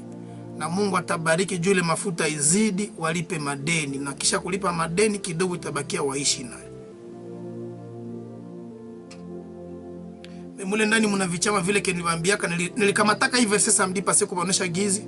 Sasa unatumikia Mungu unaweza kufa hauone matunda kazi yenye ulifaka watoto wanaikula. Sawa huyu exactement. Watoto wake watakula matunda ya kazi yenye alikufiaka mu maskini. Ndio muko masenyi mazengi selo teme nye mtu kunafundisha. Sasa tuko nafundisha kukufa maskini na ushaka tumika sana haufanikiwe. Watoto wako wanaweza pata. Watoto wake walifanikiwaka. Sasa tunafunza kutumika nuko natumikia Mungu. Unaona vile wazi gizi usifanye watoto wako bakwe batumwa jo madeni yako. Mpendo inatuombewa. Wakati mtu anakupatia deni, ogopa na uepuke kuanguka kwa mtu mbaya. Isikudanganye spirituellement kwa mtu mwenye kawaida hayombe na kukopesha. Nikirejelea, ndani ya maisha kiroho kuna watu ambao hayombe wanakukopesha. Nikwambie nini? Ndani ya maisha kiroho haiko kila mtu ndio anakopesha naka. Kimungu kiroho kuna watu wakakukopesha maisha yako yote, all over your life. Utaka na angaje madeni zenye utaka naweza kulipa. Ndio. Nikupe dawa ya kwanza. Dawa ya kwanza ingine ya kabambi ya kufuata. Ya kabambi sana silaha ya roho nuko naingia mu entrepreneurial. Mbele uende jikopesha, hakikisha uliombea ya kutosha mtu mwenye unaenda jikopesha yako. Nisibadembe kwa mtu mwenye ukenda jikopesha kuyei. Maisha yako yote purke ufanye projet ya kabambi utajibwekaka. Sababu ana zile mizigo. Franga yake hazipatiliwa naki. Akupazo zimekusukuma udepandra ke na wengine utatumikiaka wengine toute ta vie. usijikopesha hata ni 1000 francs na hauyazipigia magoti. Nani ndo matanipi franka? Juu ya nini? Mungu akutume kumutu mwenye sutajikopesha. Juu Mungu hapendezwi na deni. Mkopo yenyewe ikafika siku uliaidia ukusha ipata. Mpendwa, Mungu akusaidie sahi. Sijui kama nasema. Ile makuta yenyewe ulijikopesha na uko nazo kama uliaidia kulipa brain semene. Kusitokane magonjwa yenye takula zenye zingine lipa. Kusitokane kifo yenye takia beba zenye zingine lipa. Kusitoke ajali yenye takia beba zenye zingine lipa. Kusitoke chochote kitakachozuia kwenda lipa mkopo. Kusitoke chochote kitakacho beba pesa nyingena nini timiza ahadi. Kama kamwaidia mtu kumtolea $100, $100 kishafika mikono kusikue mwenye anagonjwa mnyumba. $100 kama sema ndalipa mardi fika na kuzipeleka tiki. Kama ni kuna kugonjwa, ugonjwa apre. Shuka chini. Mwombe Mungu kabla hujatoa mkopo, kabla hujapana ahadi, so that God help you. Mpendwa, promises we are given, we are not used to give them kimwili. Tuzipane spiritually, tuziombee. Kuna mtu kamuaidia, that is the end. Kuna watu kampa promise mpendwa, ukampromise, mwisho inaishia pale. Hautaweza kutenesha ile ahadi. Utamalizaka difficilement na après ile ahadi mshaka fanya nyingine bila kujua. Sababu ana mishingo ya mashetani na mfunga. Sibebake deni bila kuombea mtu. Hapana, usizubutu. Hata ni bange niko peke yenye unawekaka kwa iombee. Baba kwa mimi nawekaka ndenda patoa pesa. Fanya franga yenye ndatwala. Mwakati yenye ndapatiliwa nizipataki. Si mkopo. Nuki kazi vile ndio unaendaka. Kazi ni hapa. Kiroho unaenda na kazi vile utaweza. Nuko nataka kamata deni juvukishe vitu wako boda, douane. Anja fanya meme shows. Niliacha rafiki yangu mwa Goma hapa sasa hivi akuyaisha na kuambia de jour. Sana nilikuwa napita ku. Anafungiwa juu ya kama ni $60,000 ya watu vitu shine. Alipata kope mtu anamwambia ndio muranguria. Kwenda muranguria akaanja leta vitu wake vingine. Kwanja leta vitu vyake olia vya mwenye bali mulomba vile vyalileta vikashindwa kuuzana mbio frange kakawia. Anafungiwa, nilimwacha Goma.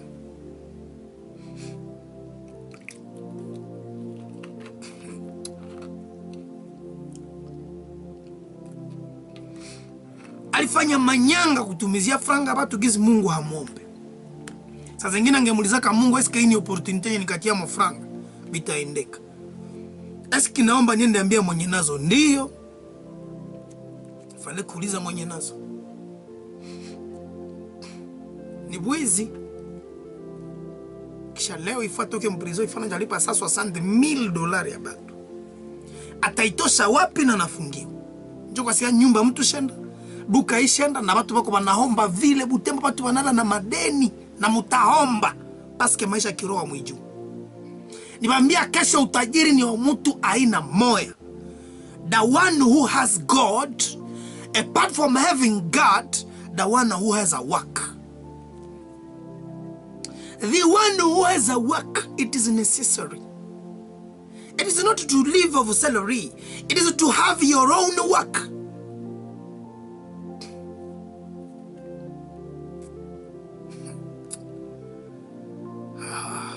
Dawa ingine ya kabambi nimekupea nayo ile.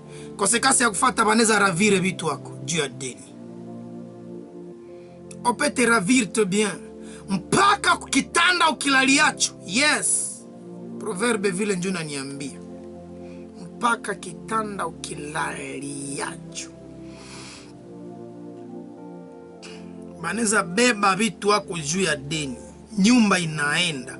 Na vingine vyote vinaenda juu ya deni. Ni mazara ya deni. Hepuka deni za kutokana na tamaa. Mpendwa, juu ya nini wanje duka na $5,000? Ukatale kutosheka kia ukawazi tikeni, akose nikiongeza mo 30,000 zitakomala mbiumbi.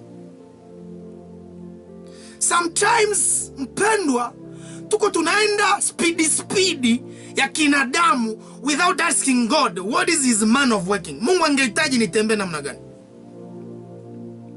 Watu wengi mependa mukimbie, mtajirike, amukuuliza Mungu, what is his plan? Ni mpango gani Mungu anao juu ya kazi yangu? Unapenda USBMS nilamushe na kuhumaira, niende beba kukopeke makuta $10,000. Haunioni, tunaanja na zero yenye tuko nayo. Pole, mpaka Mungu atasemaka mujikope.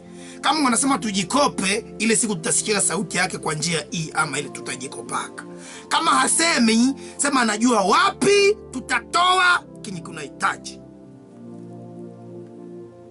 Kazi zengi mnapenda mzikimbize speed.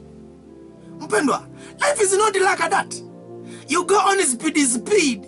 Unajua nini kitatokea? Ajali. You'll have to commit an accident. Utagongana na ukuta tufa and you die once. If not you, your work. Kazi yako nakufa juu ya ajali. Ulijituma kukimbiza vitu ambazo mwenyewe unajua hauna nguvu kuvihusu. Ni Mithali 22, tufungule kile mlango wa 27 nasemaje? Proverbe 22:27. Kama huna kitu cha kulipa, kwani ukaondole kitanda chako chini yako?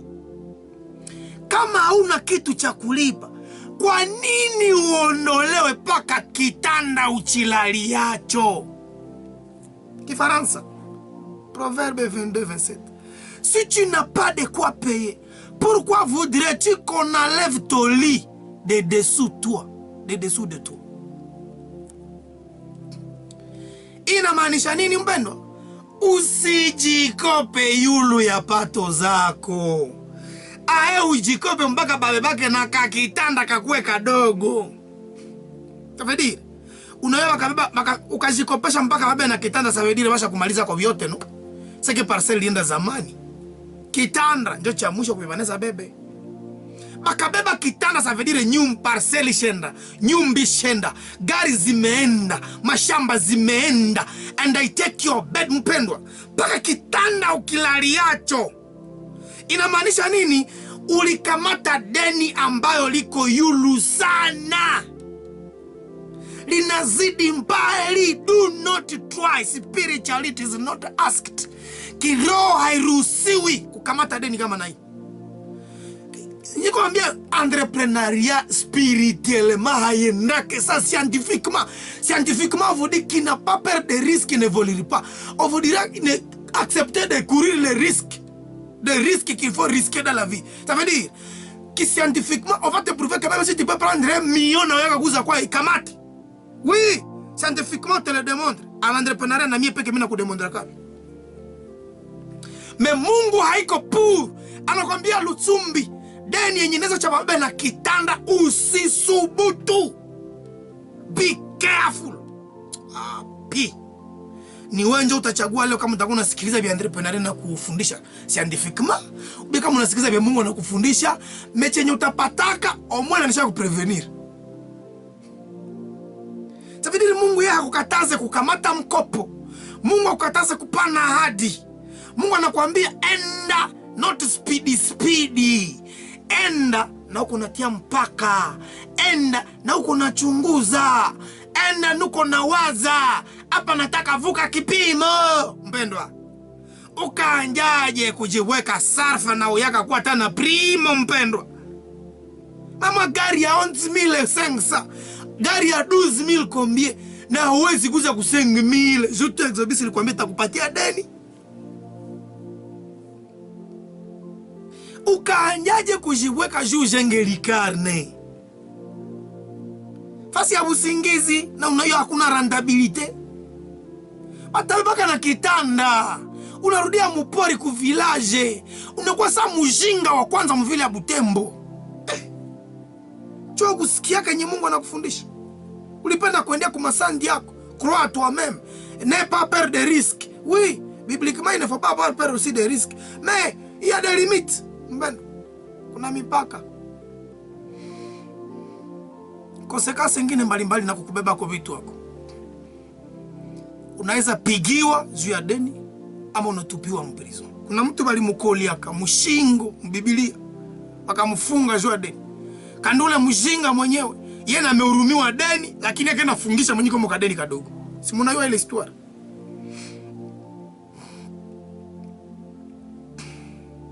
Unaweza isoma wewe peke Matthieu 18. Manja 28e verset mpaka 30.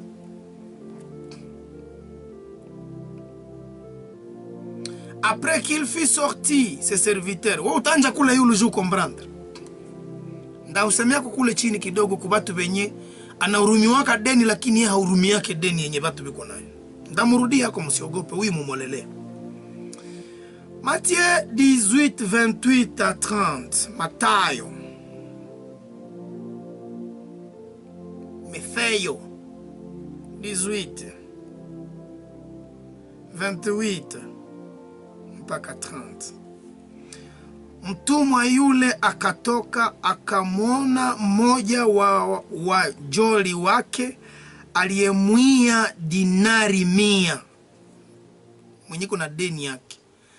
Akamkamata, akamshika koo, akisema nilipe uwiwacho, udaiwayo, chenye unadaiwa. Basi mjoli wake akaanguka miguuni pake, akamsihi akisema nivumilie nami nitakulipa yote pia. Sikia kilichompata kinarisikia kupata sababu ya deni. Wakampiga lakini hakutaka, akaenda akamtupa kifungoni hata akapoilipa ile deni. Ifaransa inaniambiaje? Après qu'il fut sorti, ses serviteurs rencontra. Ndamurudilia kwa ule usiogope. Rencontra un de ses compagnons qui lui devait 100 deniers. Il le saisit et l'étranglait. Ana molare taza trop. 100 deniers haiko marumwa makuta za mingi. Il le saisit et l'étranglait. Mbendo. Juu ya deni amemubana na amemuniga. Anaweza kuniga hana wenda mwana ngume. Asha munigo asha kula kofi. Nilipa we ki. Kuna we. Patakupika kajua deni. Kuko batu biko na speedy. Kwa kwa na deni yake atakubomola. Et se jeta à 10 ans. Il saisit et l'étranglait à 10 ans. Paye ce que tu me dois. Son compagnon se jeta à terre, les suppliait 10 ans. Aie patience avec moi et je te paierai. Mais l'autre ne voulut pas. Il alla les jeter à prison. Jusqu'à ce qu'il y payait ce qu'il lui devait. Niambia mwenzangu nimemwacha mprizo Goma. Ndo zile ziaka. Na huyu bakamsukuma mprizo mpaka siku atalipaka. Mpendo juu ya deni baneza kufunga. Watu hawahurumia nake kiasi moya. Watu hawana kuelewa Mungu kiasi moya. Watu hawana kuelewa kiasi moya. Utakuwa na deni ya mtu in jail. Anakupika ndani. Na uko ndani na kuambia uko na mlipo. Njoo utokake ndani. Na watu wengi nisikudanganya wanayala munzenze. Watu wengi wanala kwa ngura ni madeni. Enda kuwa nere kila siku pa madeni. Mafrape. Mtu kuna 15,000. Mtu alibebaga bete. Epuka deni mpendwa. Ni konsekansi ya deni. Unaweza na mprizo ama unapigiwa. Konsekansi nyingine mpendwa, unakurire riski ya kudevelope mashok na magonjwa na makrizi psikolojiki. Sababu ya madeni unaweza kuwa na ugonjwa hata wa akili. Wengi mmepoteza amani, hamuna tena amani. Watu wengi hawana amani sababu ya madeni. Watu wengi wamekuwa na stress. Many people are stressed because of deni. Naomba na we leo uelewe wakati ya kuachana na deni imeenea. Deni inamuiba mtu amani, nilikuambia kwa mwanzo. Inakuiba furaha, inakuiba we raha zako zitakimbia sababu ya deni. Alors, attitude gani unapaswa kuwe nayo wakati mtu anakudevoir franc? Kibibilia na kiroho Mungu anakuomba kama mtu kuna deni yako, muombe avec douceur, muombe na upole utaratibu. Siendaki kwa mtu dardar. Ndio inacha tulisoma na wewe kesa mtu kwa mdeni yako ata ni gage, acha yenjo atokesha ati uende kwa na hiyo ordinateur mpaka siku ndakulipa. Acha abifanye atutu douceur.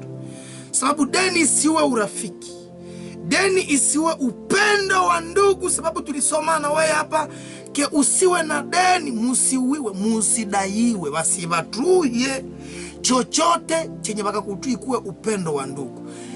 Nuko na true ya mtu upendo usikufu wa jirani. Usiwake amurdi process wa deni. Deni na nyakati na inapitaka. Ndeza kwa modeni yako mesepaza diri kenda kufaka vile. Ndeza kwa modeni yako mina pitizia mwezi mpendwa miaka kesho minjo bilionea. Ndakuwa bilionaire. Unakia nipigia magoti. Ça veut dire, sasa niko na deni yako leo, niende kona utamu, upole, utaratibu sa mukristu. Kama kwa mukristu, mtu kwa modeni yako simwendake ko dardar.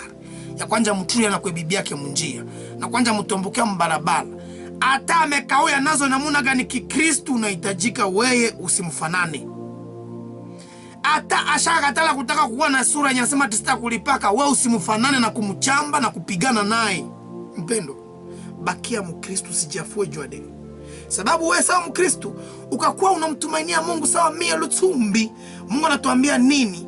Ule mwenye kwa modeni yako sana katala kulipa ni Mungu atakulipaka. Yes, anakuambia deni zote ni yeye ndio responsable. Ndio nachaka hapendi deni. Natajikazaka dato neuvre na uko unatumika akulipe. Kitu ya pili, attitude yenye unaweza manifeste sawa mkristo mbele ya mtu mwenye kuna deni yako, kumsamehe na kusahau deni kama ile nguvu roho wa Mungu anakupa nayo. Hapa ni nguvu ya Roho Mtakatifu. Inaweza fika roho wa Mungu anakupa nguvu ya kusamehe deni.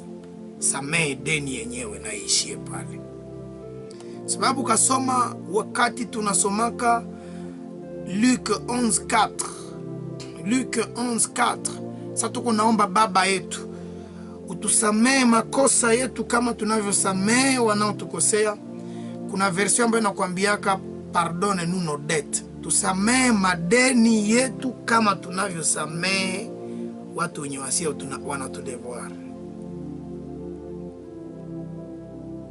Ça veut dire Mungu akakupa nguvu kiroho na kukwambia urumia ile deni viishie pale. Unaihurumia. Inafika saa gani?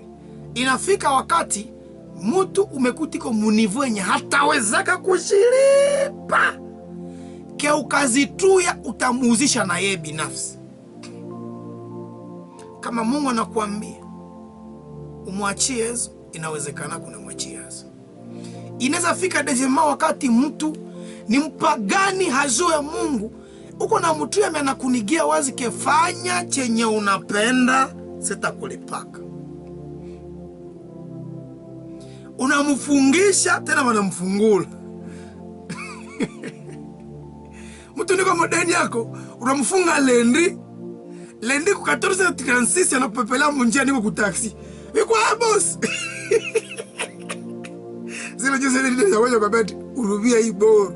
Watajua bro bure ndoke bila ni jangili. Na ile wakati juu samehe ile deni, usisamehe kimwili, ita nguvu ya Mungu. Mungu akupe nguvu. Anasoma zile verses zenye Mungu anakuambia ke deni zote ni zake, njoo anakuwa unamtia. Kisha mwambie Mungu, mimi namhurumia huyu juu mimi najuta nilipaka. Sasa shida ni kwamba wengi tuwahurumiao hawahurumiake wengine. Ba mingi wenye wanahurumia madeni hapo hawajui kuhurumia. Ukamhurumia deni, ndio tunarudia kwa ile verse tumetoka hapo. Ukamhurumia deni, yeye ni makali moto.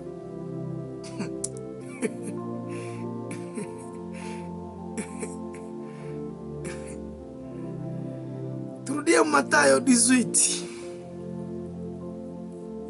Tuanje 24 verse. Alipoanza kuifanya aliletewa mtu mmoja awiwae talanta 10,000. Nisome Kifaransa, Swahili ko komplike. Nabambiaka ndi Swahili sanifu yenye mutambuko siku mutisemaka na bashangaliaka. Ate wana nitukana kila siku ambu cha bibo, nibache watu waseme Swahili sanifu. Utasomaka awiwai. Alingata mimi nijua na kukushinda.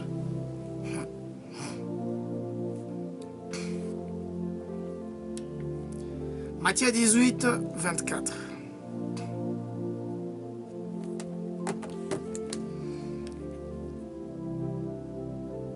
Matthieu 18, 24. Quand il s'est mis à compter, on lui amena un qui devait 10 000 talents. Comme il n'avait pas quoi payer, son maître ordonna qu'il fût vendu, lui, sa femme, ses enfants et tout ce qu'il avait, et que la dette fût acquittée. Le serviteur se jeta à terre, se prosterna devant lui et dit, Seigneur, aie patience avec moi, et je te paierai tout. Ému de compassion, le maître de ses serviteurs le laissa aller et lui remit la dette. Après qu'il fut sorti, ce serviteur rencontra un de ses compagnons qui lui devait 100 deniers. Il le saisit, l'étranglait, en disant, paye ce que tu me dois. Son compagnon se jetant à terre, le suppliait, disant, aie patience avec moi, je te paierai. Mais l'autre ne voulut pas, il alla le jeter à prison jusqu'à ce qu'il lui payait ce qu'il devait. Ses compagnons ayant vu ce qu'il était arrivé, furent profondément attristés, ils allèrent raconter à leur maître tout ce qui était passé. Alors le maître fit appeler ses serviteurs, lui dit, méchant serviteur, je t'avais remis en entier ta dette, parce que tu m'en avais supplié. Ne devais-tu pas aussi avoir pitié de ton compagnon comme j'ai eu pitié de toi? Et son maître arrêté les livra au bourreau jusqu'à ce qu'il y payait tout ce qu'il lui devait. Mesdames et messieurs, ndani ya Mateo 18:24 kushuka, muna sura ya mtu mwenye yeye anahurumiwa deni lakini yeye hahurumie deni. Mtu kama deni valere ya $10,000 za watu. Banamhurumia 10,000 vinishia pale. Lakini anda kutanisha mwingine mwako mosa $1 yake. Anamukole na anamfungisha. Kuna comprendre? Kama kuna nisikiliza sai, wewe banakurumiaga madeni, lakini wewe uje kurumia deni, uko sawa sawa na huyu. Itafanyikana namna gani? Ifa unafungiwa na unalipishiwa za watu za mingi. C'est biblique, mesdames et messieurs. Tunahurumia juu ya nini? Sababu ukizu kaisoma 1 Corinthiens 7:23, vous avez été rachetés à un grand prix. Ne devenez pas esclaves des hommes. Mpendo, tunasamehewa deni sababu tumekuwa huru kwa bei kubwa. Bei kubwa yenyewe unajua ni damu ya Kristo. Kristo amourant, Yesu naye kwa natukufia alitulipia deni zote. Njina chaka mtu akakukulia, okay, achia Mungu atakulipa. Umebaki huru. Njoo nyinacha wakati mtu kwa modeni yako unafanya angalisho. Mtu niko modeni yako na unaweza kuwa mtumwa wake, kukonda mtu ya kila siku. Vous avez été racheté à un grand prix, ne devenez pas esclave des hommes. Usikuwa mtumwa wa mtu kwenda mtu ya kila siku. Kama mtu amekutuma kukuna kusema ukona mtu ya kila siku, mwambie nimechoka kukona kia kutuya. 1 Corinthiens 7:23 ananiambia nisikuwa mtumwa wa mwanadamu, siwezi kuwa mtumwa wako kukona kia kutuya. Je nilikuwa racheté au grand prix. Ile franga kama ushaamua kunikulia yazo, nimekusamehe leo. Mungu wa mbinguni anirudishie yazo. Na sitakuyaka hapa tena. Kukiaongelea ile franga nikakuyaka hapa, ndakuyaka hapa vingine. Habari njema wokovu ama kukia kukifu hapo. Faut qu'on ambia watu wa verite. Hata sikuwa na kuzoea mshere. Mimi nilikuwa modeni yako, mimi tena njoo nilikuwa nakupotezea kwa mai. Uko modeni yangu tena mimi njoo nilikuwa nakupotezea kwa mainite. Mtu kama Dibale, mimi umemwita mainite zimekuwa $5. Anakudevoir $15 normalement. Mais hapendi kuelewa. Tuchebule bupumbafu. Tunasamehe deni vile juu ya nini? Sababu kumbukumbu la Torati, Deutéronome 15, ukaanja versi ya kwanza mpaka ya pili na kuambia nini? Tous les 7 ans tu feras relâche. Voici comment s'observera le relâche. Quand on aura publié le relâche à l'honneur de l'Éternel, tout créancier qui aura fait et prêt à son prochain se relâchera de son droit. Il ne pressera pas son prochain et son frère pour le paiement de sa dette. Kumbukumbu la Torati nakwambia samehe deni mpendo. Kuna wakati ya kusamehe.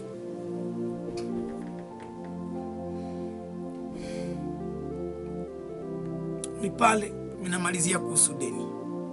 Uko unanifuata, Mungu alinituma nikikuongelesha kuhusu deni. Juu wewe Mungu anisikiliza kwa madeni za mingi. Na deni zenye uko ama unaweza kuwa haujui, ngoja nikwambie na upendo wote yenye niko nao kwako. Ile deni yenye uko amo ya mtu iko na muumiza mwenye zile franga. Sababu wakati tunakopa mtu zile panga zinakuwa na haziko haiko sababu hazina kazi. Ni franga zenye mtu alikuwa nazo, alikuwa anazitumizia. Ulikiaka zikopesha zo niko nazo mpango. Lakini ushakatala kuzilipa, leo umefika miaka, miezi, uko na ikala uko stable. Leo Mungu alinituma nikikuambia wewe nje lipa madeni yako kesho. Franga niko nafika mikono yako ya kwanza nje lipa madeni. Kuna watu wanajikopa simu ya mkono inakufa na hakalipa. Unajiweka lunguo unapasuka na uyakalipa.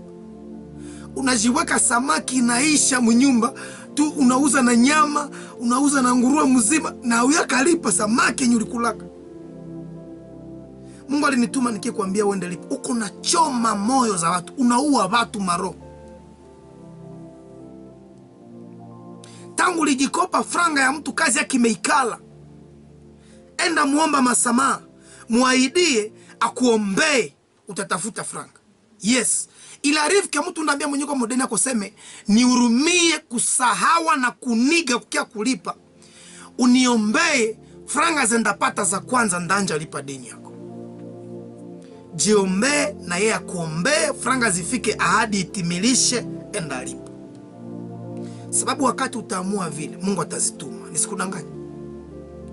Shida yako sasa zitafika mikono tena unapangia zile otremao lia kwenda lipa deni. Message yangu ya pili Mungu amenituma leo ni juu wewe kuna watu wana deni zako wamekuzungurusha na kukukoroga mpaka imeacha unataka sikia stoma. Kuna mtu anataka sikia stoma. Kuna mtu ambaye stoma yake inaanja aluma. Kuna mtu ambaye hauanja sikia lakini utakufa stoma. Mungu anasema leo uwasamee stoma iache. Acha kusumbua kujigonjesha jua deni. Isamee kweli ni ya kabambi wamekupotesha, wamekuingiza manga. Jihurumie usigonjwe bure. Makutu utazipata. Watu wamekunigia lakini ungali na waendelelesha. Kuna mtu ambaye Mungu alinituma kwenye wewe, ungefungisha mtu juu ya deni, usimfunge. Kuko mtu kwa nisikiliza, ulikuwa na mpango hii zuma nitaanja. Uko na mtu mutafunga juu ya deni, usimfunge. Mtokelenda mwambie akulipe. Na wakati uko na ngoa deni yako, anja muombea. Mungu ambariki akulipe. Kuna watu naomba kuwaombea sababu wakati wanapata pesa si wao wenyewe, ni shetani anawaikala amo na wanazijireo ovyo ovyo na anajua ziko modeni yako. Sasa zingine ukasali sana, Mungu na nguvu zake zitasambulia shetani, siku atapataka franga na kukumbuka. Mungu atakutia premier plan. Na siku ningia mikono katerero enda lipa lutsumbi. Mara mwana kia kulipa. Kuna watu wanakulipaka deni nyushaka sawa, wanakuja tu mtu anakuja ngongo. Mshalamuka ni sawa kwa grand frère. Makenkia lomba masama. Ile deni ya ile ulikopeshaka kumisha diza. Maki unurumie sana. Njoka desa yenyewe nishakazua, Mungu abariki. Desa mbali ningia mfua nyao kukua na ngoe.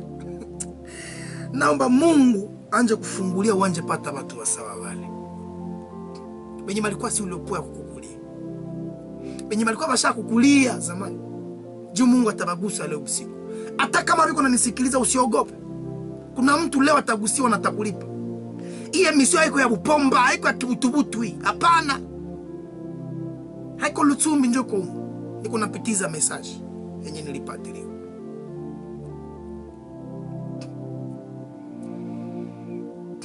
Niachie pale kuhusu deni. Kama una deni ya mtu umeshindwa kulipa, ni deni kubwa zaidi, usikose niandikie. Kuna mtu mwingine vile anahusika, ni mtoto mwenye babako alikuwa kana deni yenye unaweza kulipa. lipa deni yenye babako anaweza yenye unaweza kulipa yenye babako aliachaka. Inaweza kuwa shaka kufa ama angali hai. Babako loka mosa dolari ya mtu ashaka homba ashaka shindwa kuzilipa, unaweza zikamata unazilipa wewe kumakutako. Sababu ule mtu kwa na jihananja kama hana Mungu. Kama ni mpagani kwa nasema vineno vya kilo. Shetani kwa na vimanipile na babako kwa natesikia mwile deni. No selma babako jamaa yako inagongwa jua ile maneno. Na itakuwa dawa $100 uitwale mkazi ya kwenda lipia babako deni. Na wazazi tuepuke kutwala madeni mizigo kwa watoto. Watoto tuepuke kukula pesa wazazi kuwa madeni ambayo tutaingizaka. That is the message God has sent me to give to you today. I know and I'm convinced there is someone who's concerned by this message. It is for you, surely. And if you make it practice, if you practice it, there is changing which will have to happen to your life. All over your life will have to see it. If not into your life, especially into your work. Mpendo. Ndani ya kazi yako kuna mabadiliko na mafanikio ambayo utayashuhudia. Juu ya deni yenye utalipa kesho. Juu ya deni yenye utalipa hii juma tunaanja yenye ulikuwa moyadepi zamani. Kuna mtu nilikuwa kana deni yake imefanya plus de 10 ans. Siku nilimuitaka alikuwa deni ya $20. Alinitumiaka nimuzie telefoni kwa muuza ile zamani napaswa kwa ma 2005. Siku nilimuitaka kumuomba masamaha, sikudanganya kuna raha ya senye nilionaka nasikia. Na ulisikiaka kia niambiaka, sasa Lutumbi nishakusamehe. Hakuna raha unasikiaka saa, mtu kuna muita, franga zenye kujingoa yako. Tana sikudanganye souvent unamuletea kazo niko muitaji. Iko ndani ya itaji ya $100. Na uko modeni yake ya depuis 10 ans usashindwa kuilipa. Mungu anakubariki, unaileta, iko na itaji ya $100, anaipokea mompe. Ndio anakutaka Mungu, anasifuku, anaabuduku na petit. Anakuwa sema Dieu tu es grand, Dieu tu es grand. Mungu ni mkubwa, Mungu ni mkubwa. Na rap anaweza create rap yake. Tu alikuwa na bezo ya $100 yenye hajue kwenye neza toka. We mwenye uko modeni yenye ashaka sahawa ukaletewa na Mungu. Hakujileta. You have agreed to be signed with God. That God allows that you come and pay back that debt you has. You have mpendwa na unapoilipa, it is a way for you kupata mbaraka. Ni kano, it's like a spring. Ni kano kabaraka na baraka zinashuka mbulo. Mungu nyumba. Mungu anapendezwa unapolipa deni sababu deni hazitaki. Tunapokamata deni ni yetu na charge. We load him. Yes. Tunamusharge. God is so loaded because of your debts. Debts of this one. Na za mwingine. Mungu amekuwa charged. Very, very, very, very charged. Anabeba mizigo mikubwa ya mideni.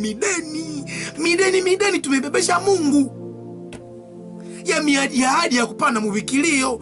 Usiahidi yake. Chenye weza. Mindo unaidia mtu. Anakuambia ndalunga mara moja ndakupaka ngombe. Ndauzaka. We! Kwa mpole, chunga mdomo. Chako kurupuka we.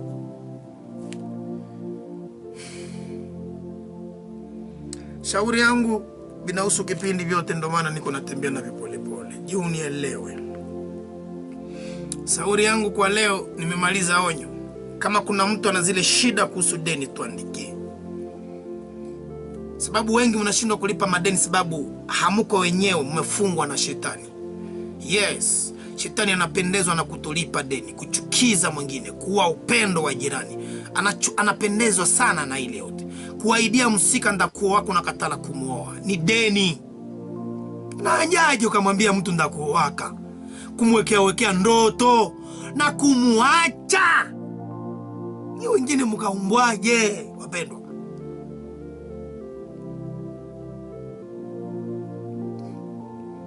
Wache viadi. Lutumbi siku ndafanyikiwaka ndakuleteaka.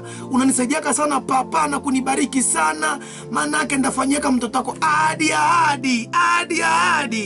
John Christiana viko kunyumba. Joanna wako kunyumba. James wanaketi huko na wengine wote ambao wanaketi hapo. Wanasubiri ile adi. Aha. Lutumbi siku ndafanyikiwaka mimi nakuya. Siku ndafanyikiwaka ninakuya. Hauyaka kuya. Naingiza laana ndani ya kazi. Entrepreneur inabidi aelewe haya mambo. Umeanja kazi unaidia kupatia Mungu moya 10. Umepitiza miezi 2-3 au ilipeleke. Ahadi. Una shida na Mungu. Ni deni. Normally unapaswa na uilipe. Once. Naomba uendake lipe ile 3 mois limoya. Kama ni dibale dime unalipa 30 limoya. Ni deni. Kuna watu dime zenye mnadevare Mungu muko mupli de $2,000.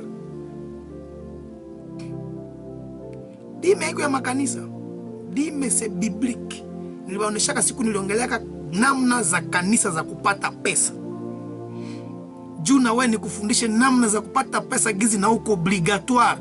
Leo kwanza jitia kwa mekanisme juu upate pesa. Kanisa inapata pesa, Mungu ashakatia mekanisme. Madime, masadaka na vingine vya mingi. Na wewe inabidi vipaji yako vienjingiza franga. Uimbie kanisa na reserve. Kama njo sadaka yako imbie bure. Kama njo chipaji na njo kazi yako ikulipe. Kama bakulipe anja karere solo, imbia Mungu, fanya mukazi wengine wanaishi mwabi. Njo bakuna kuexploiter puis tu ne comprends pas toutes ces choses là. Tu veux quoi mon cher ami? Unahitaji nini? Wewe ndio ufunzake watu bure.